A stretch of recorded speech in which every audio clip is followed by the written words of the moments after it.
Good morning, everyone.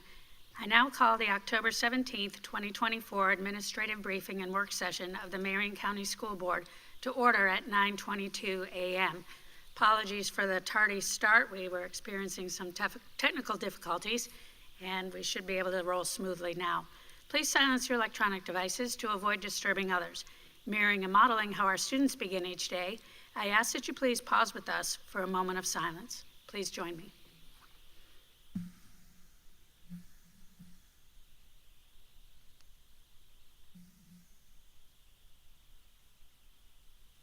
Thank you. I'll now read our board commitment statement. We are the Marion County School District Leadership Team. When we come together to work, we are efficient, effective, and productive. Our three most important characteristics are dedicated, transparent, and individually responsible. To work well together, we must demonstrate respect, confront reality, and be accountable. We will always put students first. We will leave a legacy of success. I'll now ask our school board attorney to explain the rules for this public work session. Good morning, Attorney Powers. Good morning. Thank you, Madam Chair. This work session is a public meeting as defined in Florida's Sunshine Law. The board is dedicated to full transparency in its meetings and its work.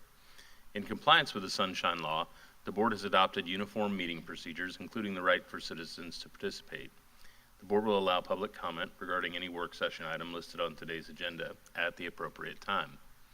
Speakers must fill out a request form located in the lobby and hand it to the board clerk. After the board and superintendent have completed their discussion on a particular agenda item, the board clerk will call speakers' names in the order received. Each speaker will have 3 minutes. As required by the Sunshine Law, the board must maintain orderly conduct and proper decorum throughout this meeting. Speakers may criticize subject matter and decisions in a respectful manner, but not people. Finally, speakers must be very careful not to violate the privacy rights of others, especially students and their family members, by mentioning their names or other identifying information. Thank you for your attention to these important rules. Thank you, Attorney Powers. Ms. Martinez, please provide the proof of publication for today's meeting. The notice for the October 17th, 2024 work session was published in the Ocala Gazette on October 4th, 2024. Proof of publication has been attached to board docs under proof of publication. Thank you. We'll now begin the work session with the superintendent's administrative briefing. Good morning, Dr. Vellett. Good morning, Madam Chair, members of the board. Appreciate having you here this morning, and I'd like, with your permission, Madam Chair, to take my comments and hold them till the end. And the reason for that is we have guests here this morning and a full agenda, if that's okay with you. Sounds good. Okay, perfect. So if I may, I'd like to introduce our first topic. So I'm pleased to have Harvey Vandeven come forward. He is the chair of the facility procurement process. He is the chair of my committee that provides input on behalf of the community to our, not just our procurement process, but our construction related items. And as you know, board, we recently have had them working diligently and countless meetings and time commitment to looking at our procedures. And so what you're going to hear today from Mr. Vandeven on behalf of all of our dedicated community leaders, business leaders, are recommendations that the committee came up with specifically today the facility procurement process, which is a procedure, which is a guidance to the way that we do this work. So I just, before I turn it over, I want to just say to them again here publicly, and to let the board know, I've been incredibly grateful for the amount of time, the expertise, the commitment of all they've been doing, not just in our weekly meetings, but also the time they're committing to 7 days a week to really get this done. So it's been a huge effort and a representation of this incredible community. So appreciate all the work and thank you, Harvey. Thank you. Good morning, Sarah. Good morning. Good morning, board. Superintendent. I guess to start it off briefly, just to let you know that when we met, we had staff there for assistance. We had Attorney Blackman there also to help us if it was a legal question to try to help guide us. But at the end of the day, they asked us to do all the voting and make all the decisions, so we did that as a committee. So I needed to point that out. We went through it. We wanted to do this before we do our final version, so this is our final draft, but we expect to get a few comments, so I don't know if you guys would like me to summarize it, or just open it up to questions. I don't know which your preferred way of doing this would be. It would be wonderful to get a summary, and then we can open it up to board questions, if you wouldn't mind. Can we turn it up a little bit, Kevin, or something? Or pull it closer or something? Yeah, I get nervous, so I talk quietly. Well, it doesn't help the students are arriving too, so it's just some background noise as well.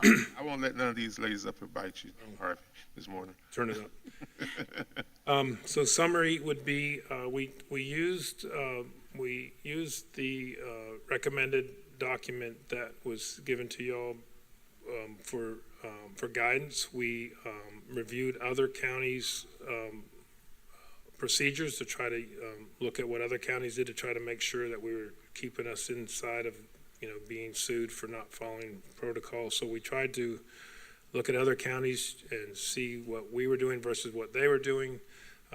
We increased the points. So instead of doing like 15 points, we went to like 110 points for scoring purposes.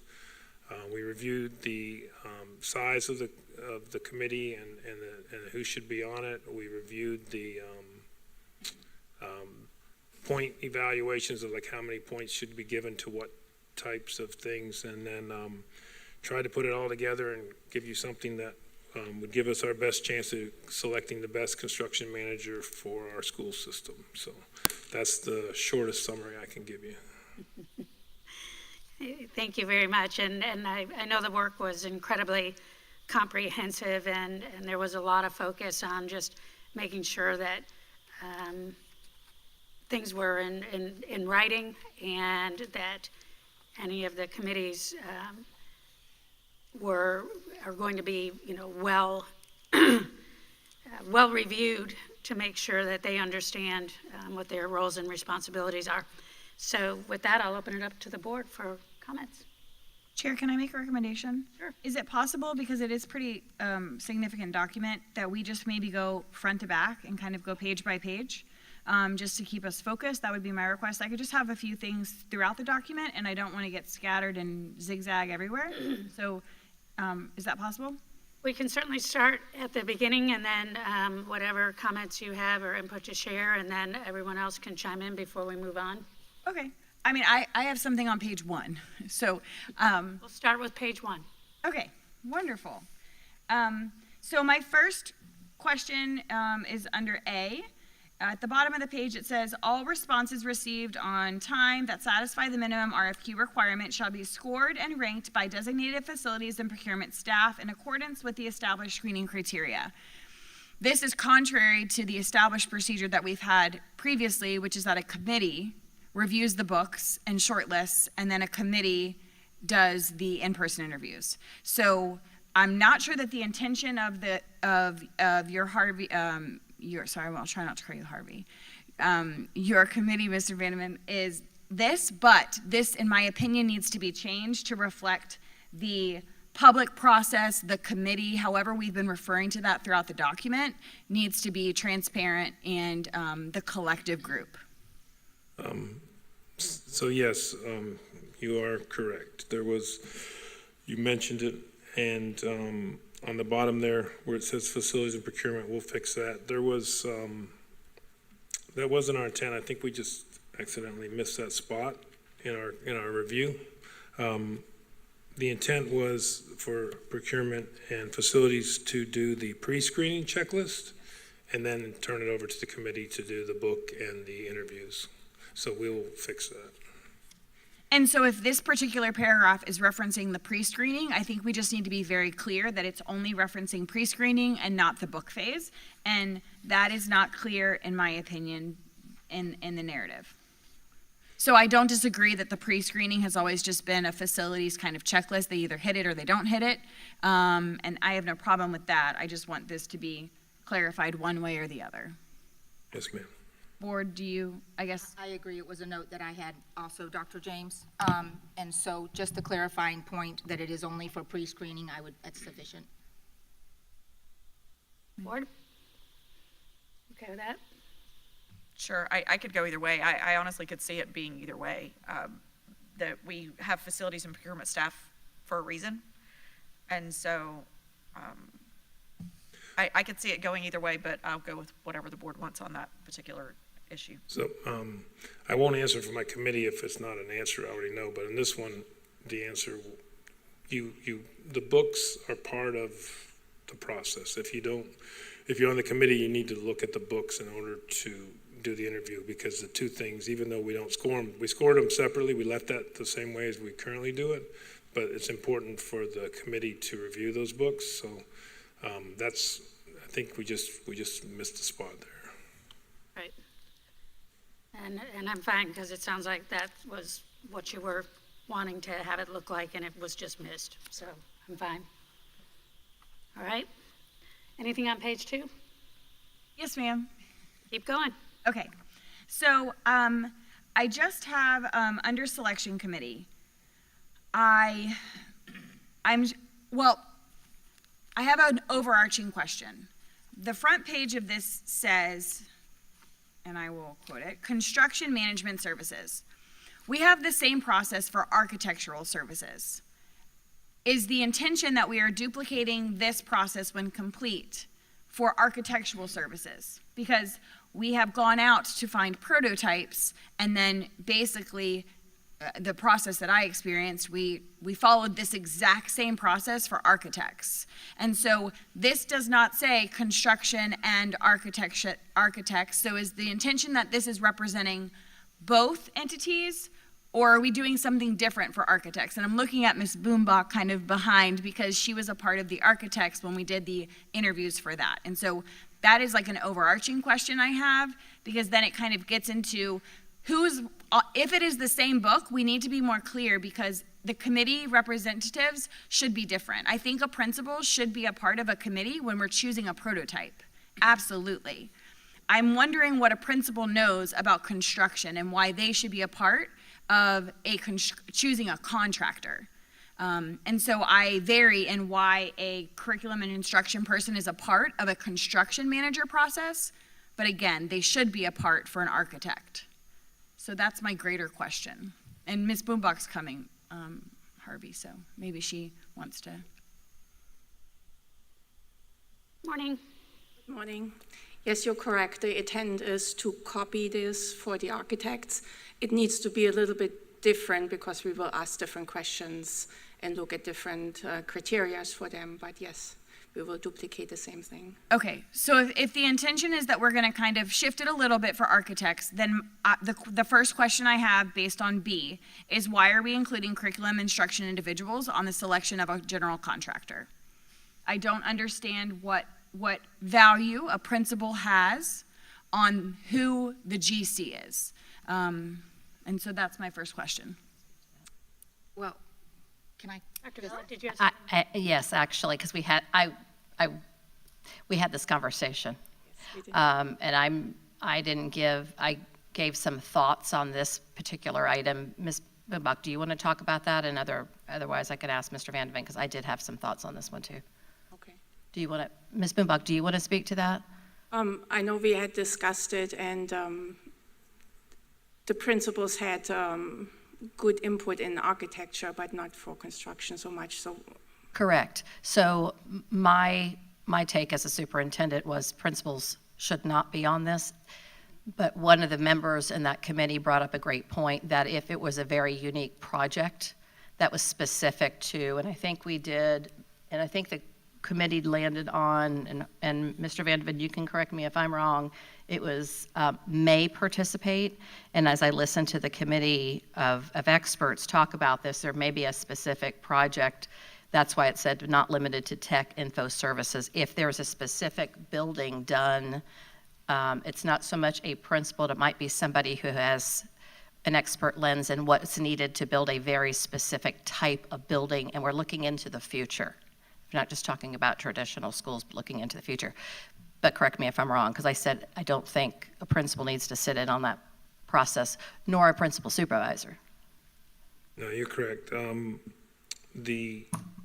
The committee says minimum of 5, maximum of 9 voting members, and these are the choices to pull from, and there are unique situations. This is anything, 7.5 million or more would be something that would go through this process. So you could be doing a new IT building, or you could be doing something else that maybe you're splitting a campus, and maybe there's input that principal specifically might be valued. And that's why we didn't put the word principal. We actually put the curriculum and instruction instead, and just to leave that available if it made sense, but it wouldn't be mandatory.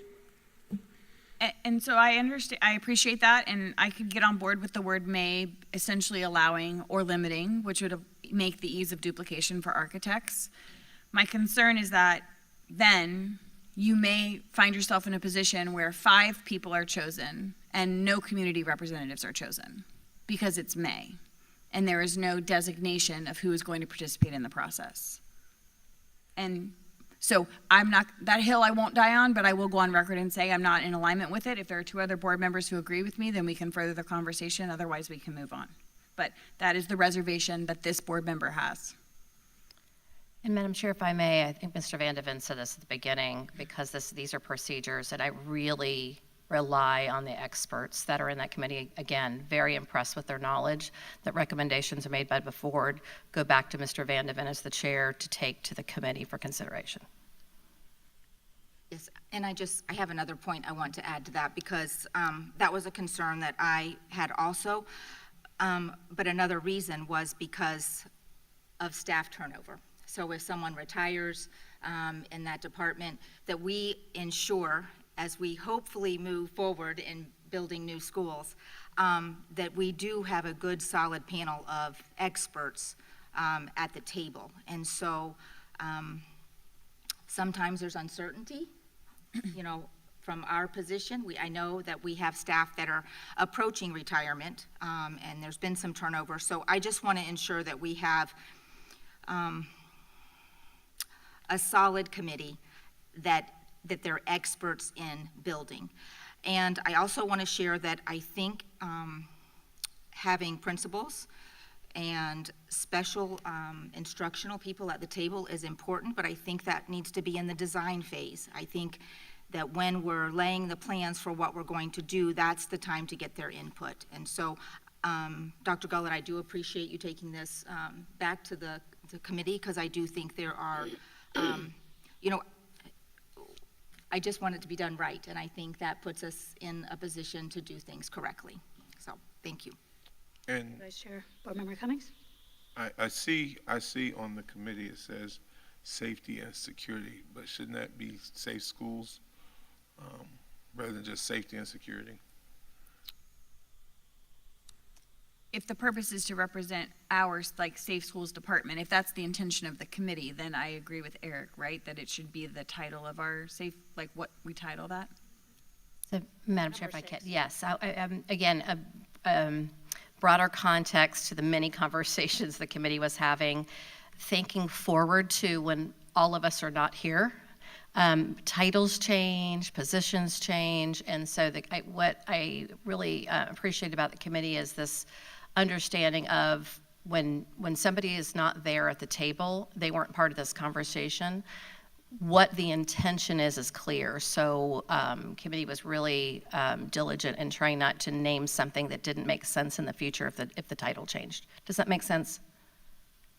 Yeah. More of a descriptor rather than a department, because those things come and they change over time.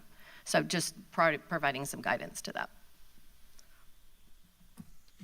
Yeah, if I may, the only other reason there's so many choices is that there are some projects that they'll have a hard time getting community people. Like for a school, it's a little bit easier to get people, but if they have to do a new roofing program or something, and they may not be able to get multiple community people, and they were worried about being able to get those things done. And so we kind of left it open, but I think that would be maybe a board and a superintendent conversation. When you're going out for one, you can just encourage what you guys, if you want to emphasize the local community people on this when you're doing a school, more so than when you're doing a roofing program or HVAC or something. You guys could have that conversation. We try to leave it as generic as we could to give them the ability to fill that committee. But if you guys want to tweak it between y'all, that's fine. We'll do whatever y'all's direction. So what direction are we giving? Because according to my understanding, we're providing feedback for Dr. Gullett to take back to the committee. So are we okay with safety and security staying as is? Yeah, that's fine. Okay, well, it was Board Member Cummings' question. so- Lonzo, I just want to make sure that we got that understanding. 'Cause based on what he just said, this is basically a generic. Like a menu. Yeah, but I mean, they definitely need to be at the table Okay, in those designs. all right. And does that answer your concern?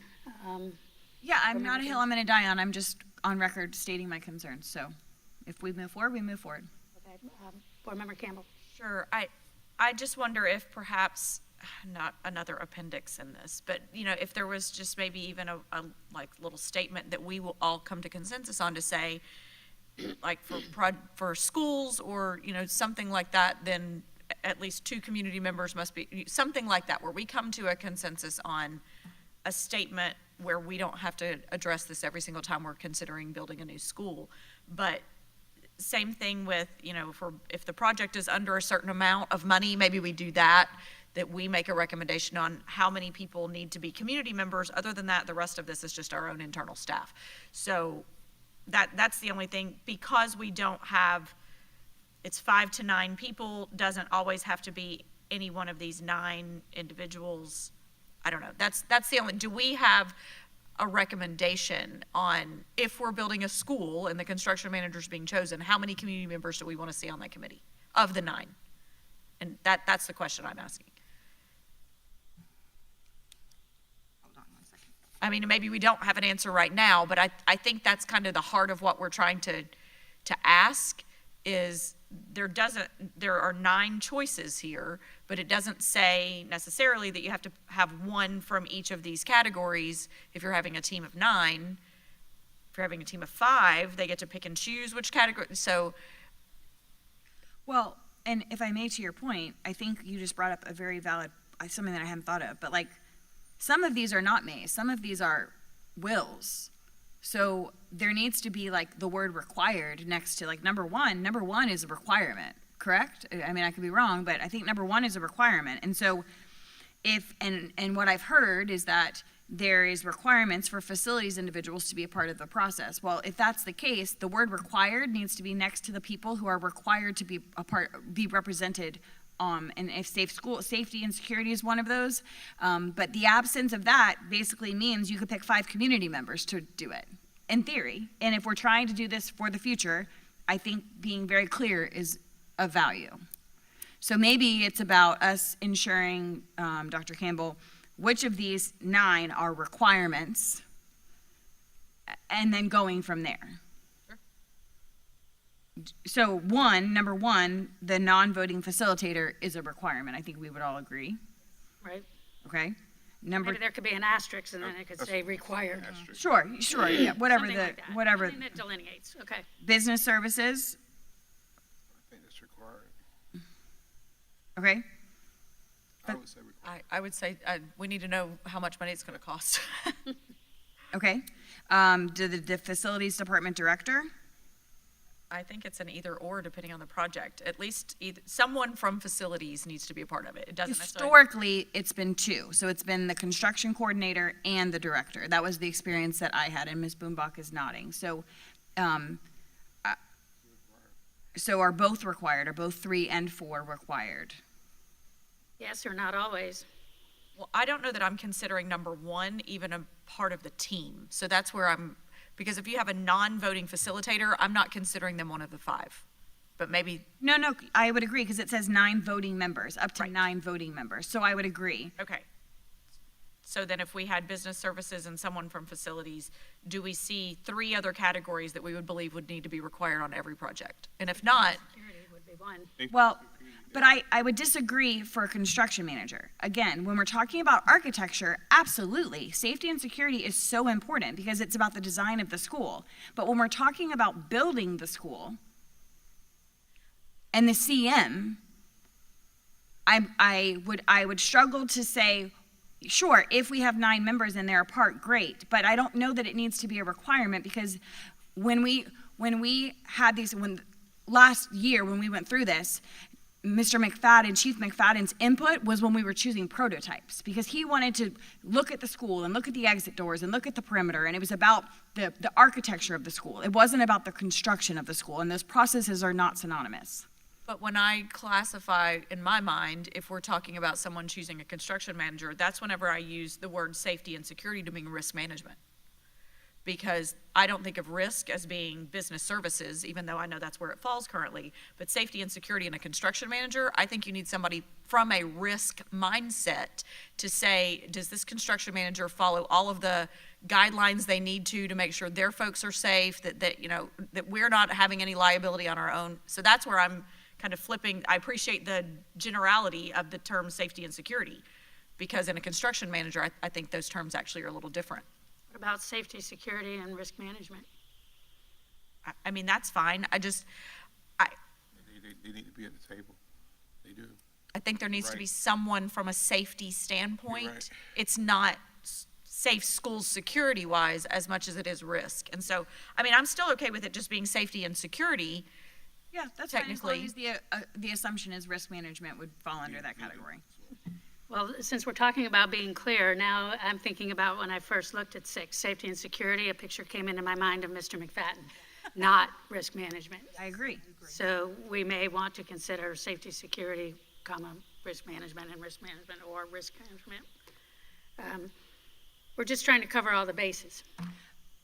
I think that what I understand from Ms. Boombach is she's going to then essentially take what everyone agrees on today, and we're going to firm this up, and then she's going to make some minor modifications for architecture.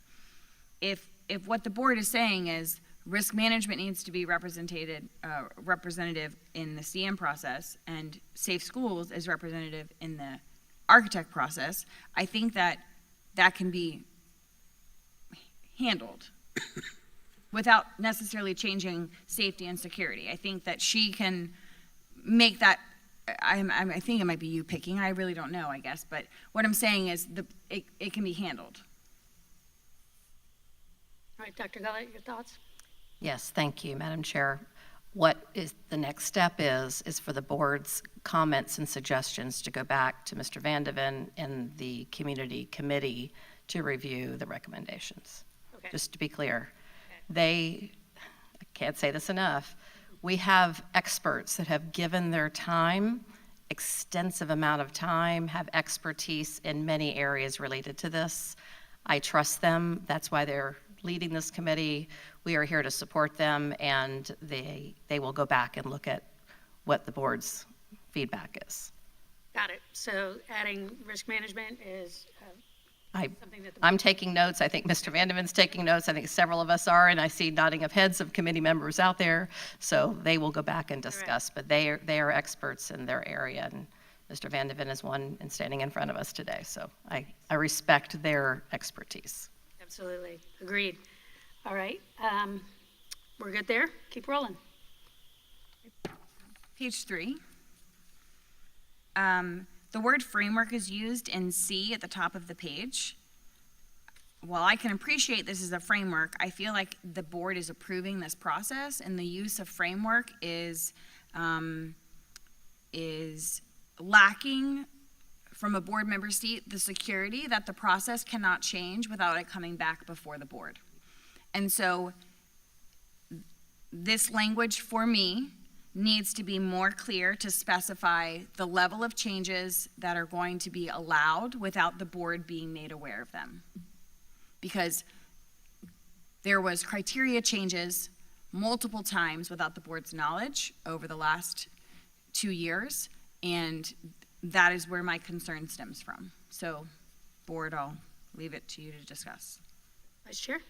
I would agree with Dr. James, and what I would like to see is some defining language where we're specifying what may not need to come before us, is HVAC, roofing, things that are specific, trade,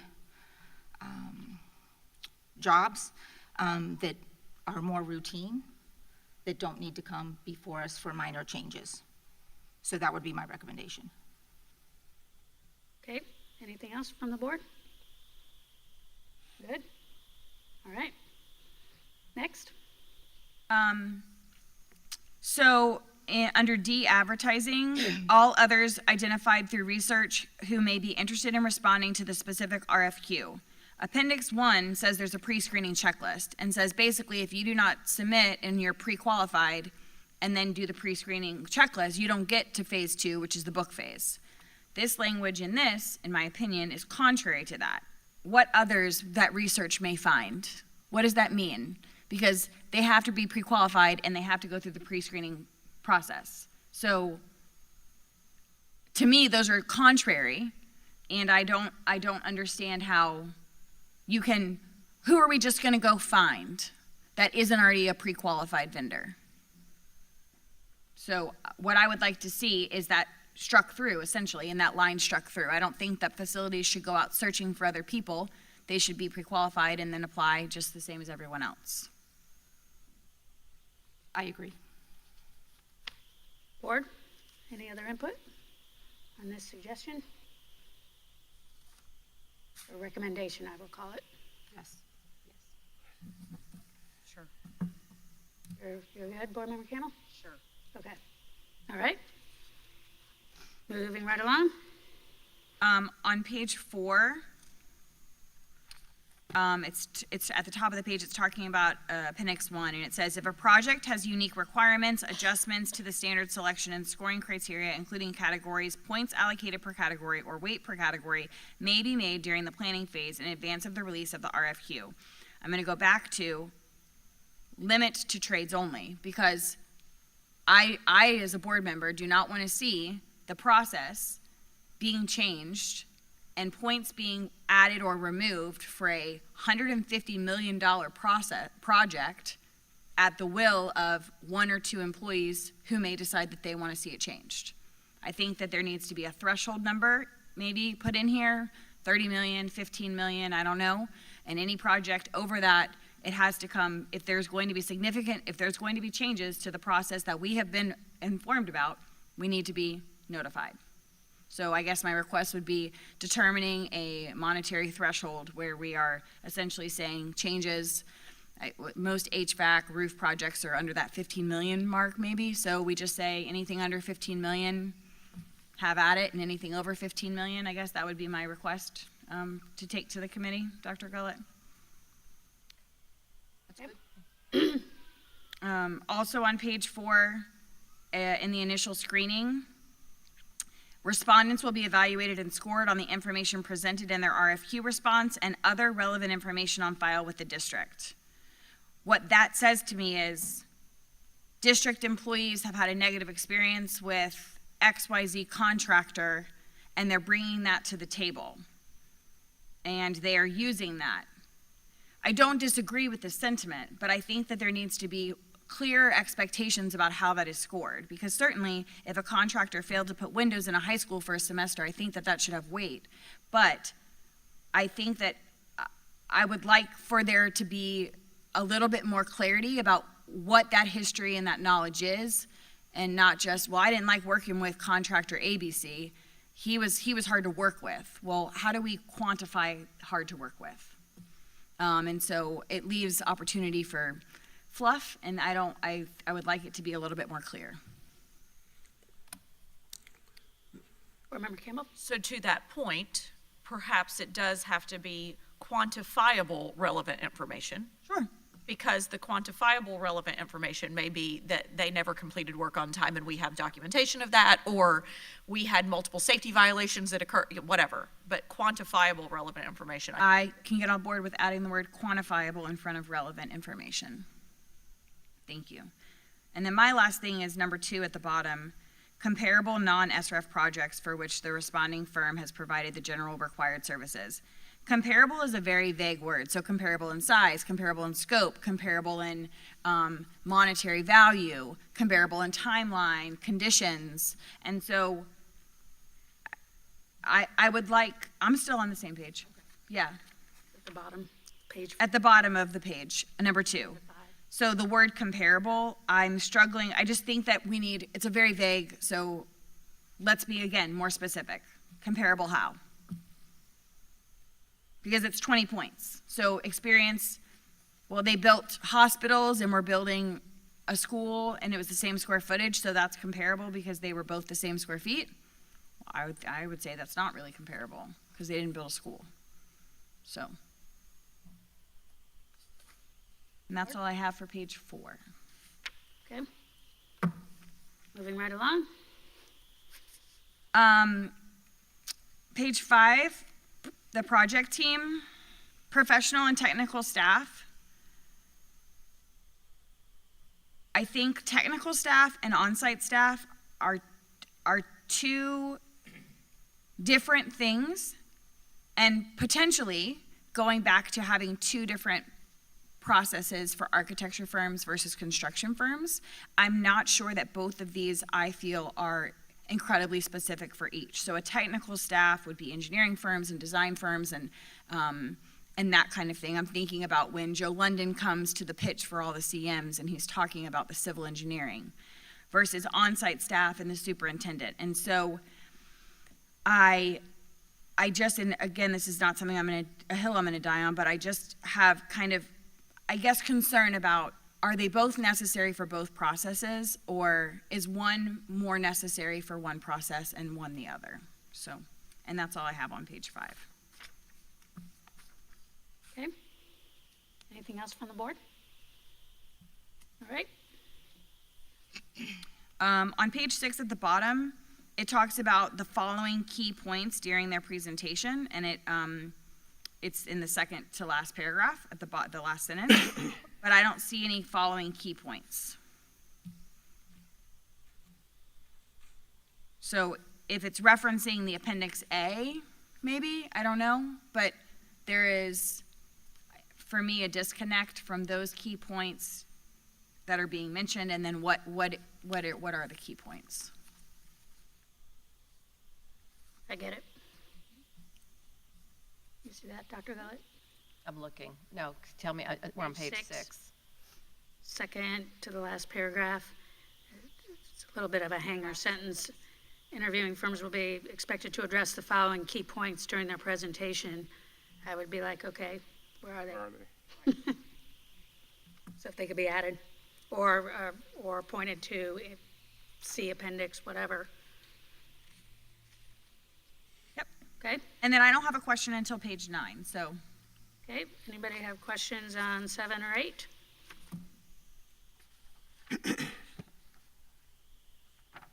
Hearing none, we'll move on to page 9. So when we're talking about the last paragraph of G, failure to bring the project team as identified in the selection process may result in termination of negotiations and may be just cause for removal for the current pre-qualified list and future pre-qualified list. My experience is that the teams that are presented are vast. Some of the teams presented, depending on the scope of the project, have 15 members. I think it would be, in my conversations with multiple contractors, it would be inappropriate for them to bring a superintendent or a project manager to the negotiations. The negotiations is a table for owners. And so I do not think that, I think that this paragraph should be striked. I think that it is requiring a significant effort on the behalf of the owner to bring an entire team as they presented to the negotiation table. And honestly inappropriate. The project manager is not cutting the check. They have no, they're not the money people. So, Chair, my question with that would be if they are presenting the project team in a presentation, whether that's in writing or something like that, where they have identified the project team that will be in place, I don't believe that, the way I'm interpreting this paragraph is not saying that all of those members actually have to be present in the room. I'm seeing it as failure to bring the project team that you've identified already in this interview, that you have in writing, here's their photos, here's their bios and all of that.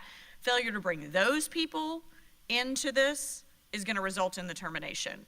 But you would bring them after the negotiations, so the timeline doesn't add up, because I'm not gonna bring my team until I get the job, and when I get the job, then my team's gonna show up to work. And so, I agree with you, because I think that is the intention of the statement, but this is talking about the negotiation process, and so I can't, this says, may result in termination of negotiations and removal from the current pre-qualified list and future pre-qualified lists. I could still see the team, sorry if I interrupted No, you. you're fine. I could still see the team being a part of the negotiation, though.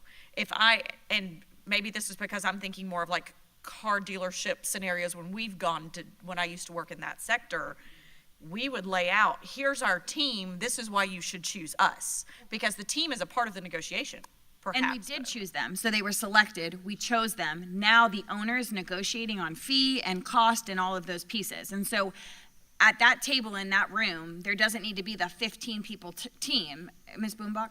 Yes, and that's not the intent. The intent is that when we start negotiating the fee, the project team that was presented in the book and in the interview will be the project team that will handle the job. Sometimes a superintendent moves, they got a new location, a new project, and then they are coming to the negotiation, say, oh, that superintendent we presented to you is not available anymore. I'm sorry. So it's not that they are coming into the room to negotiate with 50 people, negotiate their fee. It's to make sure that the team they presented in the book and in the interview will be the team that will work on that project. Okay, I hear you, and I think if this is in the document, no owner of a multiple million-dollar company is going to say the superintendent moved. They're going to say, absolutely, the entire team is going to be present. And then we're going to negotiate, we're going to get in a contract, and there is then no clause to pull that back, because this is a negotiation, this is not after the contract is done.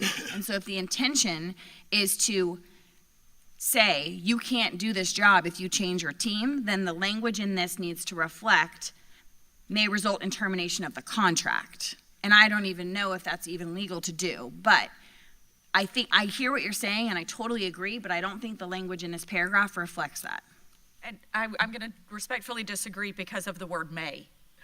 Because it's not a shall, it's a may in both scenarios, where it says may result in termination or may be just cause for removal. If it said shall result in termination, then I would completely agree with you. But that's one of those areas that gives the team the leeway to say, okay, wait a minute, this whole group chose you because of these 15 team members that you presented to us with all these years of experience and all of this, and now you've said the entire team left you. They're not going to say that. If this is in the book, no owner is going to go, oh, I know I said this, but here's the clause where I'm going to tell you I don't get the job. I mean, no owner is going to do that. They're going to read this and they're going to know that they're going to say, yes, absolutely, the team is staying the same. And then when the team changes, we have no recourse. Because This that's actually gives us that, though, because if we're saying, okay, we want you to present your team, we've chosen you because of the team, the entire team is different on day one. Our team now has, guess what? Because you have failed to give us the people you said you were going to, we now can say, this may result in termination. So guess what? We have our own recourse. but the negotiation. Someone else from the board, if anyone else wants to weigh in. And Madam Chair, do you mind, I'm smiling because I recall the committee had this exact conversation, and I listened very intently. It's in here for a reason. Yes, the committee had that, and Mr. Van Diven, I don't want to put you on the spot, and if you just want to take notes and take it back, it's fine, but I do recall members of the committee having very specific examples of what might occur, which is why May was chosen. Yeah, I think we just need to change our language a little bit to make it more clear what our goal there is. So we can do that really easy. But yes, our goal was to, if we're gonna give points for somebody bringing a good team, and some contractors have multiple good teams and some contractors have one good team. And if we are fortunate enough to get the sales tax passed to build the schools that we have coming in the future, we want to make sure that we get the team we're promised. And so we can tweak it so that we make it, maybe it's not the current job, maybe it's points against them in any future projects. It may be if we have to, because Dr. James is right, people can not always tell the truth. So we will modify that as a committee, and we'll make that a little more direct. But yes, you're right. It never was the intent to bring the whole team to the negotiations. It was meant to be that they show up to negotiate, we verify that they're still planning on using the same team. And if they are, we're happy. If they're not, they got to give us a reason why. And if not, it gave staff the ability to say, well, wait, we were counting on that team. You're going to give us your new guy, then we're not really as interested anymore. So consider modifying paragraph for clarity. Does that capture what the board? Yeah, I mean, yeah, it's just, I think it should be clear what the intent is, because I don't disagree with the intent, I just want it to be clear. Yes, ma'am. Okay. Everybody good? All right, Vice Chair. I have a question or just a recommendation at the top of the first paragraph, negotiation and award process. Again, I'm going to go back. Still on page 9. Yeah, still on page 9.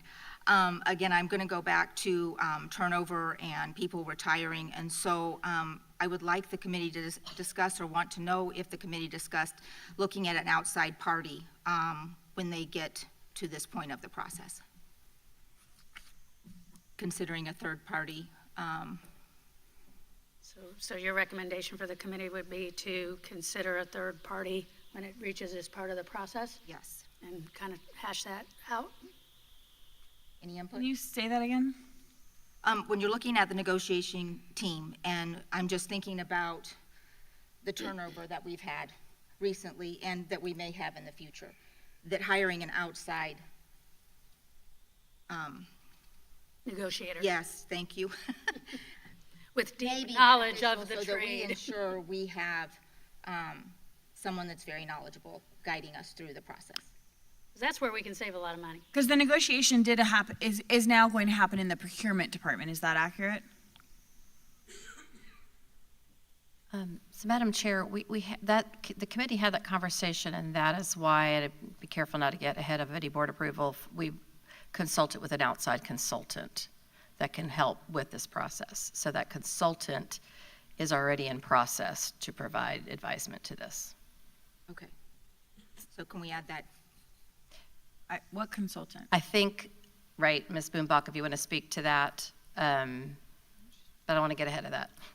Yes, so on the next board meeting on Tuesday, there is a contract on the board agenda for an outside third party who will go through the whole process of selecting a CM or architect, and that includes also the negotiations. Okay. And board for clarity, because it's not board approved yet, it's an extension of what I've shared before about engaging with that same entity for our technical working group and our work with the county.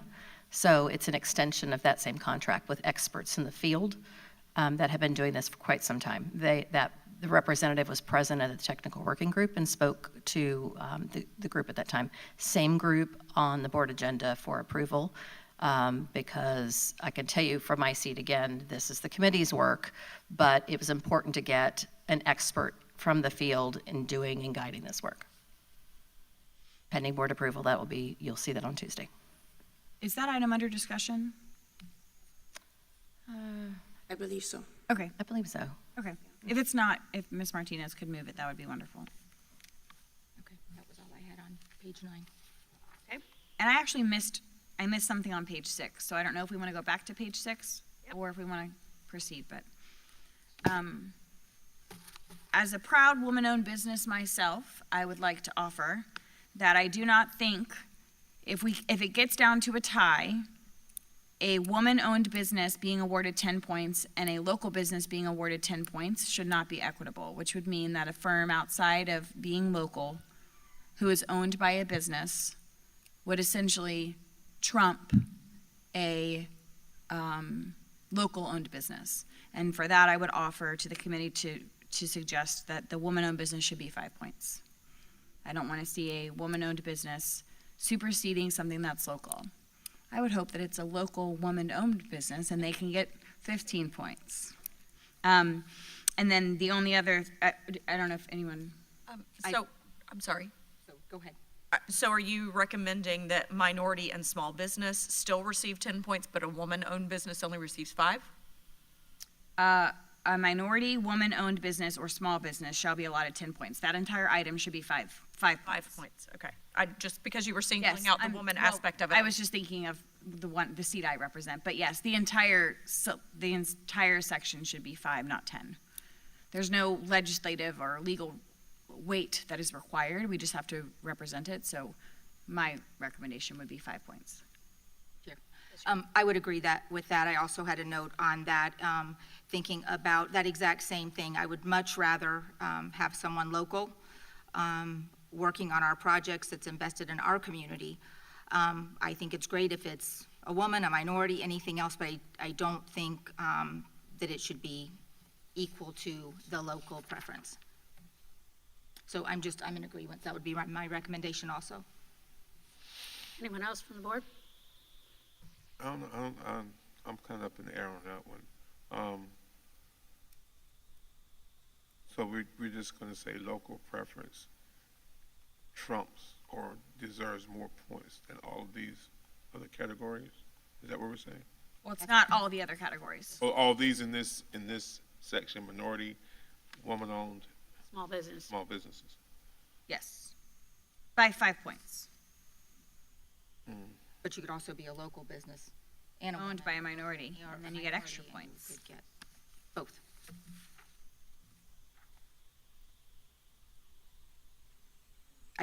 I don't want someone from Miami to get the job here over someone locally just because they're a woman or just because they're a minority. I'd rather have someone that's as close as can be to Marion County and have input. I'll acknowledge this is the book phase. So like, there's no carry forward points. This is the book phase. So like, the likelihood that this is gonna happen is slim. Right. Because it's just slim.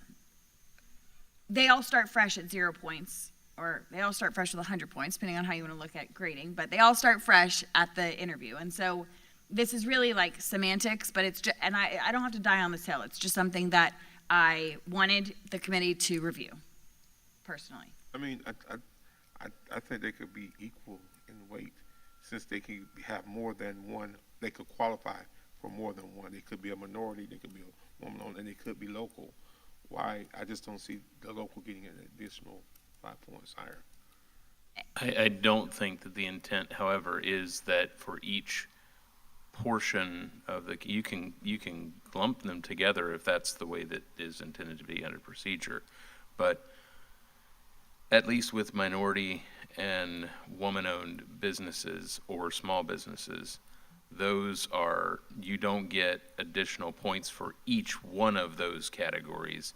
So for example, if you are a small business that is woman-owned by a minority, that does not, Not 30 points. that's not 30 points, right? However, under this classification, it would be additive to local preference. So local preference could get you 10 points, and under this scoring rubric, minority, woman-owned, or small business would also get 10 points. But that's an or. It's the minority, woman-owned, or small business. And my thought behind it, Reverend Cummings, is we're asking this community in less than 3 weeks to vote for a sales tax. And this community is, the data says 70% of it is gonna come from local. And so if our local community is raising the money to build these schools, then I want, in every possible effort, us to use local contractors to build the schools with the money that we have raised locally. And I get that. All right, Dr. Gillett? We'll take it back up again. The committee's had a lot of conversation about this. I don't want to speak on their behalf, but. And then I just had one other thing on page 6. So in the last paragraph of step 1, so it's about the middle of the page on page 6, it talks about the minimum of 3 firms. I would make the request that it says no less than 3 and no more than 5 or something. I hope that we get to a season where we have 20 people apply for our jobs. That was not the case for the high school. We had 3 qualified applicants. So I just think, again, with that forward-looking lens, setting a parameter of no less than 3, no more than 5, no more than 7, whatever that looks like, to establish the shortlist. And then I believe it would be a best practice to communicate with everyone who applied, not just the ones who were shortlisted. The way this narrative is written, it kind of reads as if, not kind of, it does read as if we're only communicating with those who have been shortlisted. And I believe a proper phone call and paper notification would be the right thing to do to notify all individuals. And I would love to see the notification also come with their score sheet. Historically, vendors would have to go ask for their score sheet to be sent to them after the fact. I would like to see that upon notification in the shortlist phase, and then also in the final interview phase, that the notification come phone call, in writing, and include the score sheet forthcoming, instead of it being something that they have to look for after the fact. Chair. I agree with what Dr. James has shared, but I'd also like to add that I would like for everybody to receive the same thing. So when they get their phone call and then receive a notification, everyone's listed, their scores are listed, and maybe we highlight the 3 that have made it, to the next portion. I think in the face of transparency, that's what we were lacking the last round, and so I think that's an important part of getting some clarification and being specific in communicating. I agree. And it's all public record anyway, so they can get it anyway, so we might as well just send it. And have a process for how it's done, so timely. Right. Yep. I believe is what I'm hearing. Yep. And that actually concludes my comments, Chair Thurin. Okay. For 6? No, in conclusion, I am done. Oh, okay, all right. All right. I know we weren't done, but my notes ended there, so I think we were on page 9, so if anyone has anything further. All right. Anything else from the board from page 10 on? I just have a comment. I just wanted to say, first of all, grateful for the immense amount of work that you all put in on this. The things that were pointed out to me most importantly is how we begin the whole document immediately out of the gate, talking about basically being anti-lobbying. Super grateful for that. Also thankful for the acknowledgement forms of both cone of silence and conflict of interest. I think those 2 items alone will help this community understand that we want to get this right, and we want to be the board that gets it right. We don't want to be messing around with either one of those items, and so thank you for the inclusion of all of those things and the highlighted interest in what we're really trying to do here. I did think of one other thing. So, and this is my educator hat, and so when I've said this a couple times to the community, and the construction guys look at me with googly eyes because it doesn't make sense, but when I was an English teacher and we were practicing for FCAT and then FSA, we had an anchor set. We had the thing that we were grading it against. We knew what the 5 looked like, and then we had to grade our students against that anchor set. What I have felt has been absent this whole time is an anchor set. What does exemplary look like? And I know that we have this very detailed scoring rubric. However, I feel like the scoring rubric, it's missing 10%, so I don't know if that was intended or not. But it essentially changes the adjectives.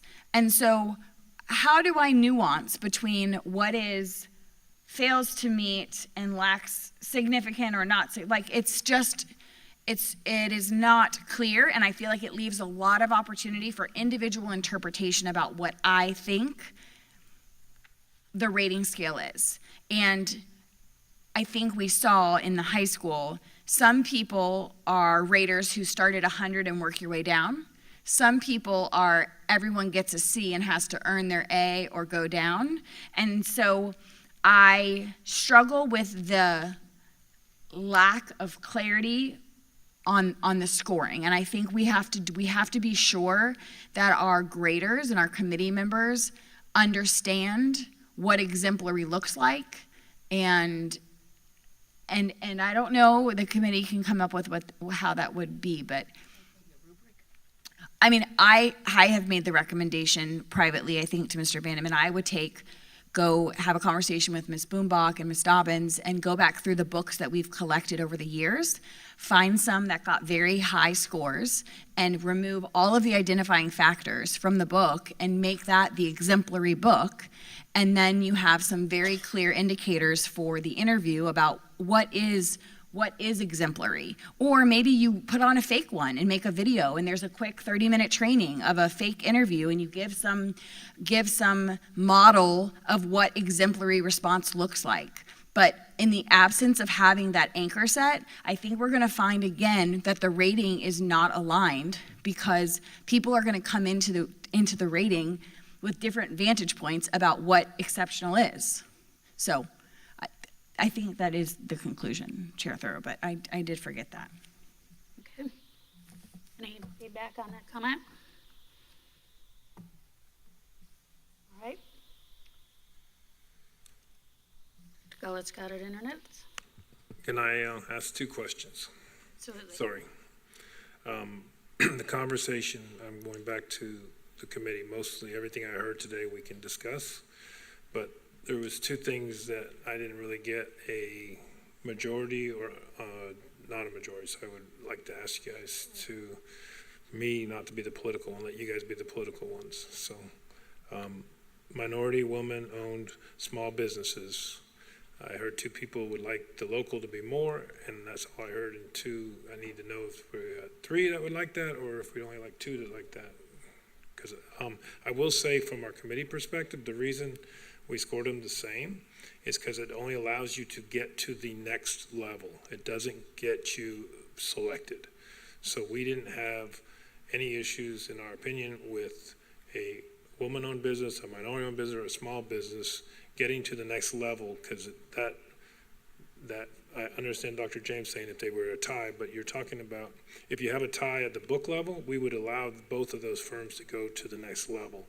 So I'm not too worried about deferring it. I just don't want to disrespect y'all's opinion, but I just want to make sure I have a clear answer to our committee of what your recommendation is.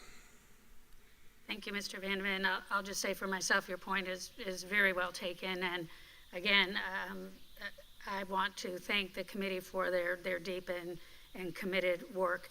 It's important to this board to have at least a good working knowledge, if not a very deep understanding of the process, so we can avoid any future problems. But at the same time, we're not the experts sitting up here. That's what your committee was all about. So I think that as far as the rest of the board is concerned, if you feel comfortable with the statement that I just made, that it's going to be important for Dr. Gullett to take the rest of these back, let them hammer it out, and then we'll have an opportunity to review it one more time before we vote. Is that the process? So, Madam Chair, I don't think there's a vote. These are procedures. Unless the board chooses and wants to do some policy, I would defer to Attorney Powers. These are procedures. Again, neither I nor any of staff members voted on anything when decisions were made as far as recommendations that you heard today. They were all from the committee, from community members and experts in the field. We've had conversation, mostly listening. Mine was 99% just listening, but that's the committee's this is the committee's recommendation. They're here today to present what their recommendation is to me as the superintendent, and we are, as a courtesy, sharing that and getting input from the board. But they're procedures from the committee to me and to the community as a whole. So there's no vote per se to procedures. I know, like, again, we're taking notes. Mr. Vandeman's taking it back. There are several committee members here today that have worked so diligently on this, but here to hear what the board has to say, but there's no vote on this unless the board wants to set some things in policy or provide some guidance. What I'm hearing Mr. Vandeven say is there's two things that seem to be in conflict amongst the board members, and he's seeking clarity. So he can take that back to the committee.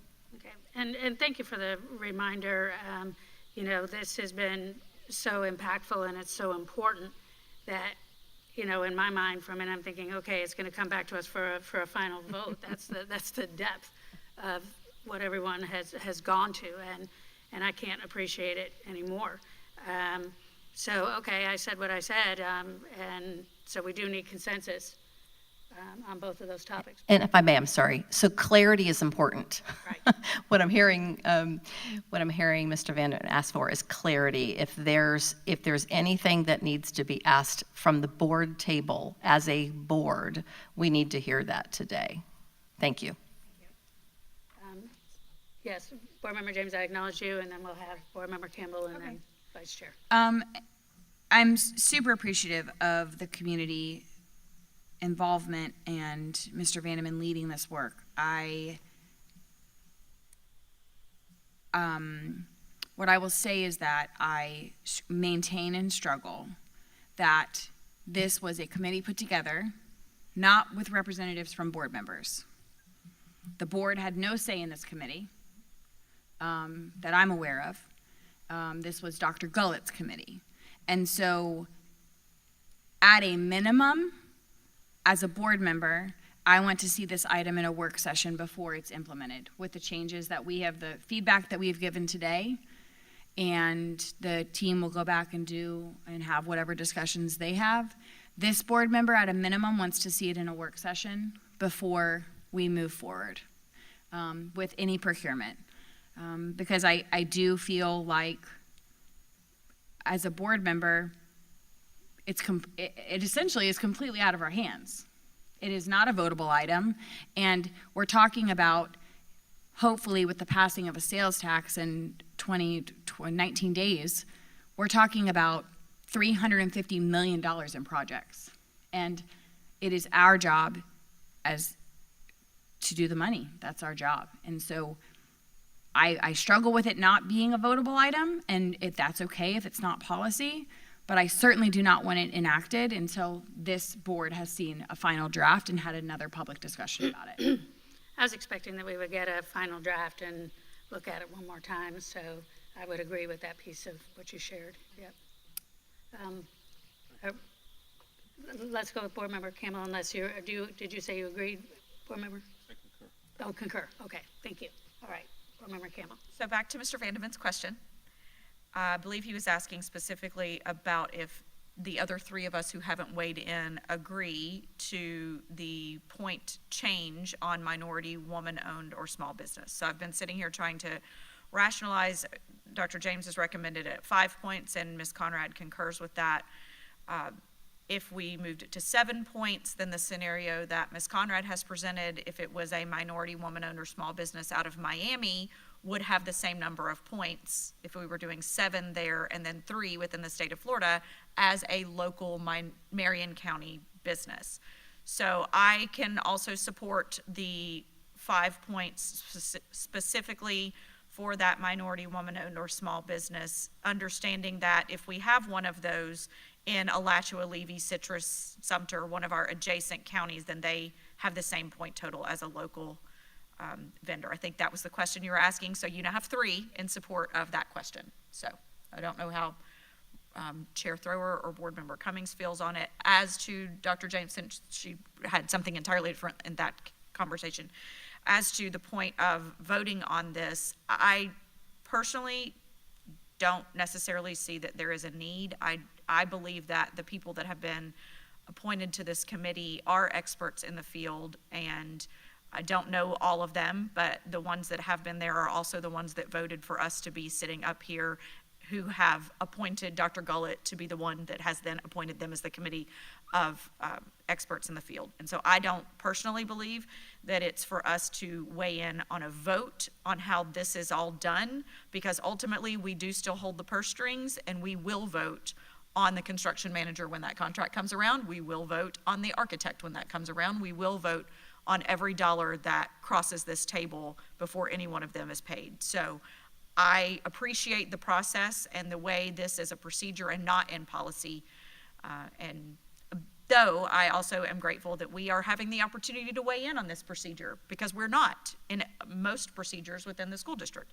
We set the policy and we don't weigh in on the procedure.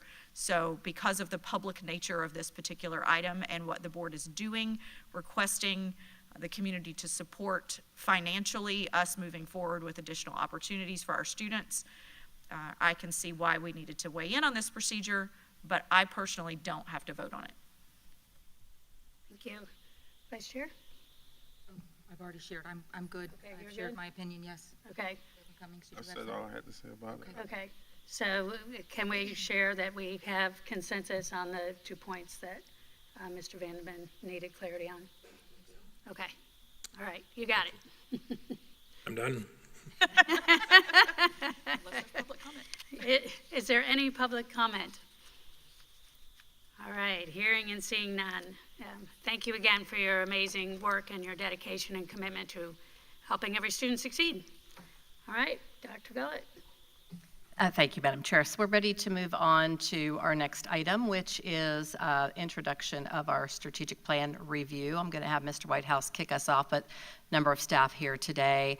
Mr. Whitehouse will provide some context to historical changes, and just as a reminder that this is a 5-year plan that is not set in stone for 5 years. We do updates every single year, each goal separately, but this year I really wanted to take some time set aside to do a deeper dive review into each of the goals. Board, and you, of course, you were invited to those as the liaisons for each of the goals, to give a thorough review and I would say a pause as to where are we now, where are we going, what needs to change in our strategy, and how are our outcomes doing. So better defining and reviewing them, I think, is important, especially in a long-range plan. So appreciative of that.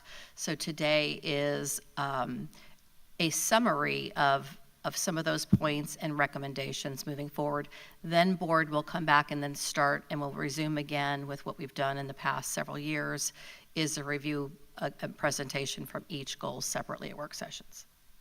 Okay, so thank you. I'll turn it over to Mr. Whitehouse. Thank you. Thank you, ma'am. All right, good morning, Chair Thrower, board members, Dr. Gullett. We are here as a group to share some updates for the Achieve 2026 strategic plan. And I will start off with the 5 pillars that we have on there. These are the 5 key goals that were established in our original strategic plan. And these really anchor the work that we do every day in our school district, and really driving our work every week and every day. So going back a little bit to the origins of the strategic plan, we launched this plan in the 21-22 school year. And spent a lot of time not only just communicating out the information and making sure that people were aware of what those outcome metrics were that we were working towards and the strategies that we were going to implement, but also spent a lot of time in groups creating action plans to support those strategies and make sure that we could accomplish those goals in the time frame allotted. And so in the fall of 2022, we actually came before this board as well, and provided some updates after we had lived with this strategic plan for 1 school year, and shared some recommendations for some changes to some outcome metrics at that time, and also some updates to some of our targets that we're working with. Certainly recognizing, as Dr. Gullett pointed out, that this is a fluid document, and the world of education changes around us very rapidly, and so we want to be responsive to those needs. And so we have again taken that opportunity to go back and review where we are with the strategic plan. Some of the outcome metrics, you'll actually see we have already met those ahead of schedule, which is good. And so we're going to provide some of those goal-by-goal updates. So you will see we did spend some time over the last few months meeting in small groups and looking at each of those goals with representatives from a variety of stakeholders on those committees. We looked at the outcome metrics themselves. Did we have the right metrics in place? Were we making sure that we were measuring the right things that were going to ultimately drive success of our students in this district? Do we have the right targets in place, and also looking at our key activities? And do we have the right strategies that are in place to make sure that we can reach all of those targets?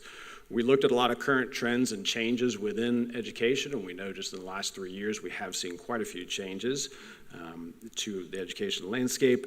And then we've made some recommendations for changes. And you will note that you each have a handout that provides you with all of the updated outcome metrics and recommendations, along with the updated targets, and we'll review those individually by each goal. So when you're looking at that sheet, as we bring up the other presenters, anything that you see in green, these are recommended additions that we have for our outcome metrics, and in some cases, some recommended target adjustments. Sorry, Mr. Whitehouse. ma'am. I'm pausing on handout. Yes, ma'am. Which handout? Yes, so there's a separate attachment on there. It is a large chart. It looks like this. Lots of green lines.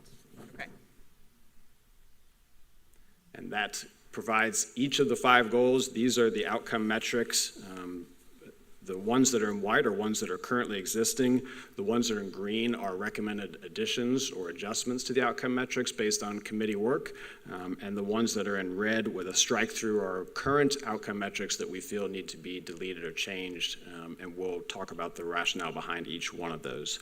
So we'll be referencing those as we go through each of our goal presentations. So just a quick highlight of some of the changes you're going to see from our goals. So with goal 1, we really wanted to provide a greater focus on our subgroups. Not that we don't constantly work to support all of our students, but we really need to make sure that within our improvement in instruction that we're not leaving anyone behind. And so we really want to have a greater focus, making sure that we are calling out and identifying the success of each of those subgroups. And so you'll see that highlighted within that goal. Goal 2, we provide some updated targets. Again, going back and looking at some of the changes that we've seen over the last 3 years and where we need to get to. Goal 3, we've made some adjustments to some of the outcome metrics and added a few new outcome metrics. Goal 4, you'll see some upgraded targets and new outcome metrics. And then goal 5, we've also added some new outcome metrics. And so we're going to take time now. We literally can't hear you. Can you hold 1 second? Yeah, sorry. Let's Let see the if- weed eater, Get done. Yeah, we just, between the weed eater, the lawnmower, There's a lot of noise up here. They're working very hard. they are getting it done. Okay, All right. clear. So we will go through and address each one of those outcome metric changes for you this morning. You'll also note that we've made some adjustment to key activities. We're going to reference some of the activities that we've already completed, which is great. We're ahead of schedule on some of these, and we'll make some adjustments because of that to some new strategies that we feel we need to add to make sure that we're able to reach our targets in the next 2 years. We're not going to go into great depth on the key activities. As Dr. Gullett mentioned, we do have in-depth presentations coming up at future work sessions for each of the goals, and we will elaborate much greater detail on each one of those as we get to those work sessions. So without further ado, I will turn over to Ms. Riedel, who will talk you through the recommended changes for Goal 1. Morning. Thank you. Good morning. So first I'm going to, and like Dr. Gullett and Mr. Whitehouse said, we're going to be going into greater depth with Goal 1 at the November 7th work session. So you will get to hear about all of the new outcome metrics and key strategies that we've added. So I'm just going to quickly go through the outcome metrics that we added for Goal 1, as well as any strategies that we have completed already, and then a few minor changes that we made to existing strategies. So some of the outcome metrics we added were to increase the percentage of third grade students scoring on grade level in English language arts. Because that's a new calculation, the school grade calculation. It's a cell on its own. We felt it important to add that because we have an emphasis on third grade proficiency. Another outcome metrics we added increased the percentage of students in the lowest quartile for ELA making at least 1 year of growth. We did the same for math. We added that as well. increase the percentage of ELL learners specifically scoring on grade level in English language arts, and increasing the percentage of students with disabilities scoring on grade level in English language arts, because we do have that extra emphasis on our subgroups this year. We also adjusted the targets for 2 of our outcome metrics, because where we were sitting right now with our percentages, we were moving very close to our target, which is great news. So we increased our targets for increasing the percentage of students making 1-year learning gain in math. We increased it to 60, and increased the percentage of graduating seniors earning a qualifying acceleration score. That target was also increased to 72. Some of the key activities under Goal 1 that we have completed are on the slide that you see now. Developing a comprehensive K-12 literacy plan. We are removing that because that is something that is complete. It is required by the state. It is uploaded annually, and now it is required to be board approved for the 2nd year in a row. So that is completed. Support the transition to BEST standards. That was one of our strategies. We are no longer transitioning to BEST standards. We are we're digging into BEST standards very deeply. This is year 4 for K through 2. Year 3 for grades 3 through 5. So while we are working on implementing rigorous Tier 1 instruction, we incorporate the implementation of BEST standards in everything we do in all of our professional learning. So we're no longer transitioning, we're working on the implementation. Designing an instructional framework that was completed, that was rolled out the year before last, I believe, and again last year, as well as this year. All schools have that, and they do use that framework in collaborative planning. Developing a data dashboard, that was another key indicator that was complete. Alignment of formative assessments to BEST standards. As you know, we offer lesson plans for our teachers in grades K through 5. We have incorporated formative checks into those lesson plans and PowerPoints throughout all lessons for every benchmark. Strengthening professional learning communities and the universal design for learning opportunities. Those are complete. Of course, they're ongoing and we're working on those, but the Professional Leadership and Learning Department rolled out their professional learning communities sessions for our coaches, who then took those back to their schools. And the ESE department continued to offer universal design for learning opportunities for our general education teachers, inclusion teachers, self-contained teachers, and administrators. Expanding pre-K opportunities, that is complete. We have at least one VPK classroom on all elementary school campuses for a total of 44 VPK classrooms across the district. So those completed activities were removed because we've added some new ones to go along with our new outcome metrics and targets. A few changes we made on the next slide. Again, we updated a strategy 1A2. Remember, strategy 1A is to strengthen core instruction, Tier 1 instruction with an emphasis on literacy. We updated that, and now it says it reflects effective implementation of BEST standards, because we're deep in our BEST standards now, and so now what we're doing is working on how do we include specific instructional strategies along with the benchmarks. There was a strategy 2B3, parent conference nights to strengthen communication. We moved it under Goal 1 for student success. And we added 3 additional strategies for Goal 1. 1, increase opportunities for writing in grades K through 2. 2, provide opportunities for collaboration with teachers in specialized units across the district. And then 3, to enhance administrator, coach, and teacher capacity to utilize multiple data sources to make instructional decisions. So we're gonna dive, again, very deep into Goal 1 and what all of this means and what the implementation will look like at the November 7th work session. We just wanted to give you a preview today.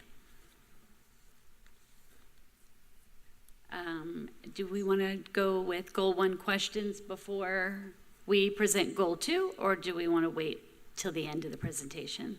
I think it would be best to go ahead and if there's any questions. Are there any questions for goal 1?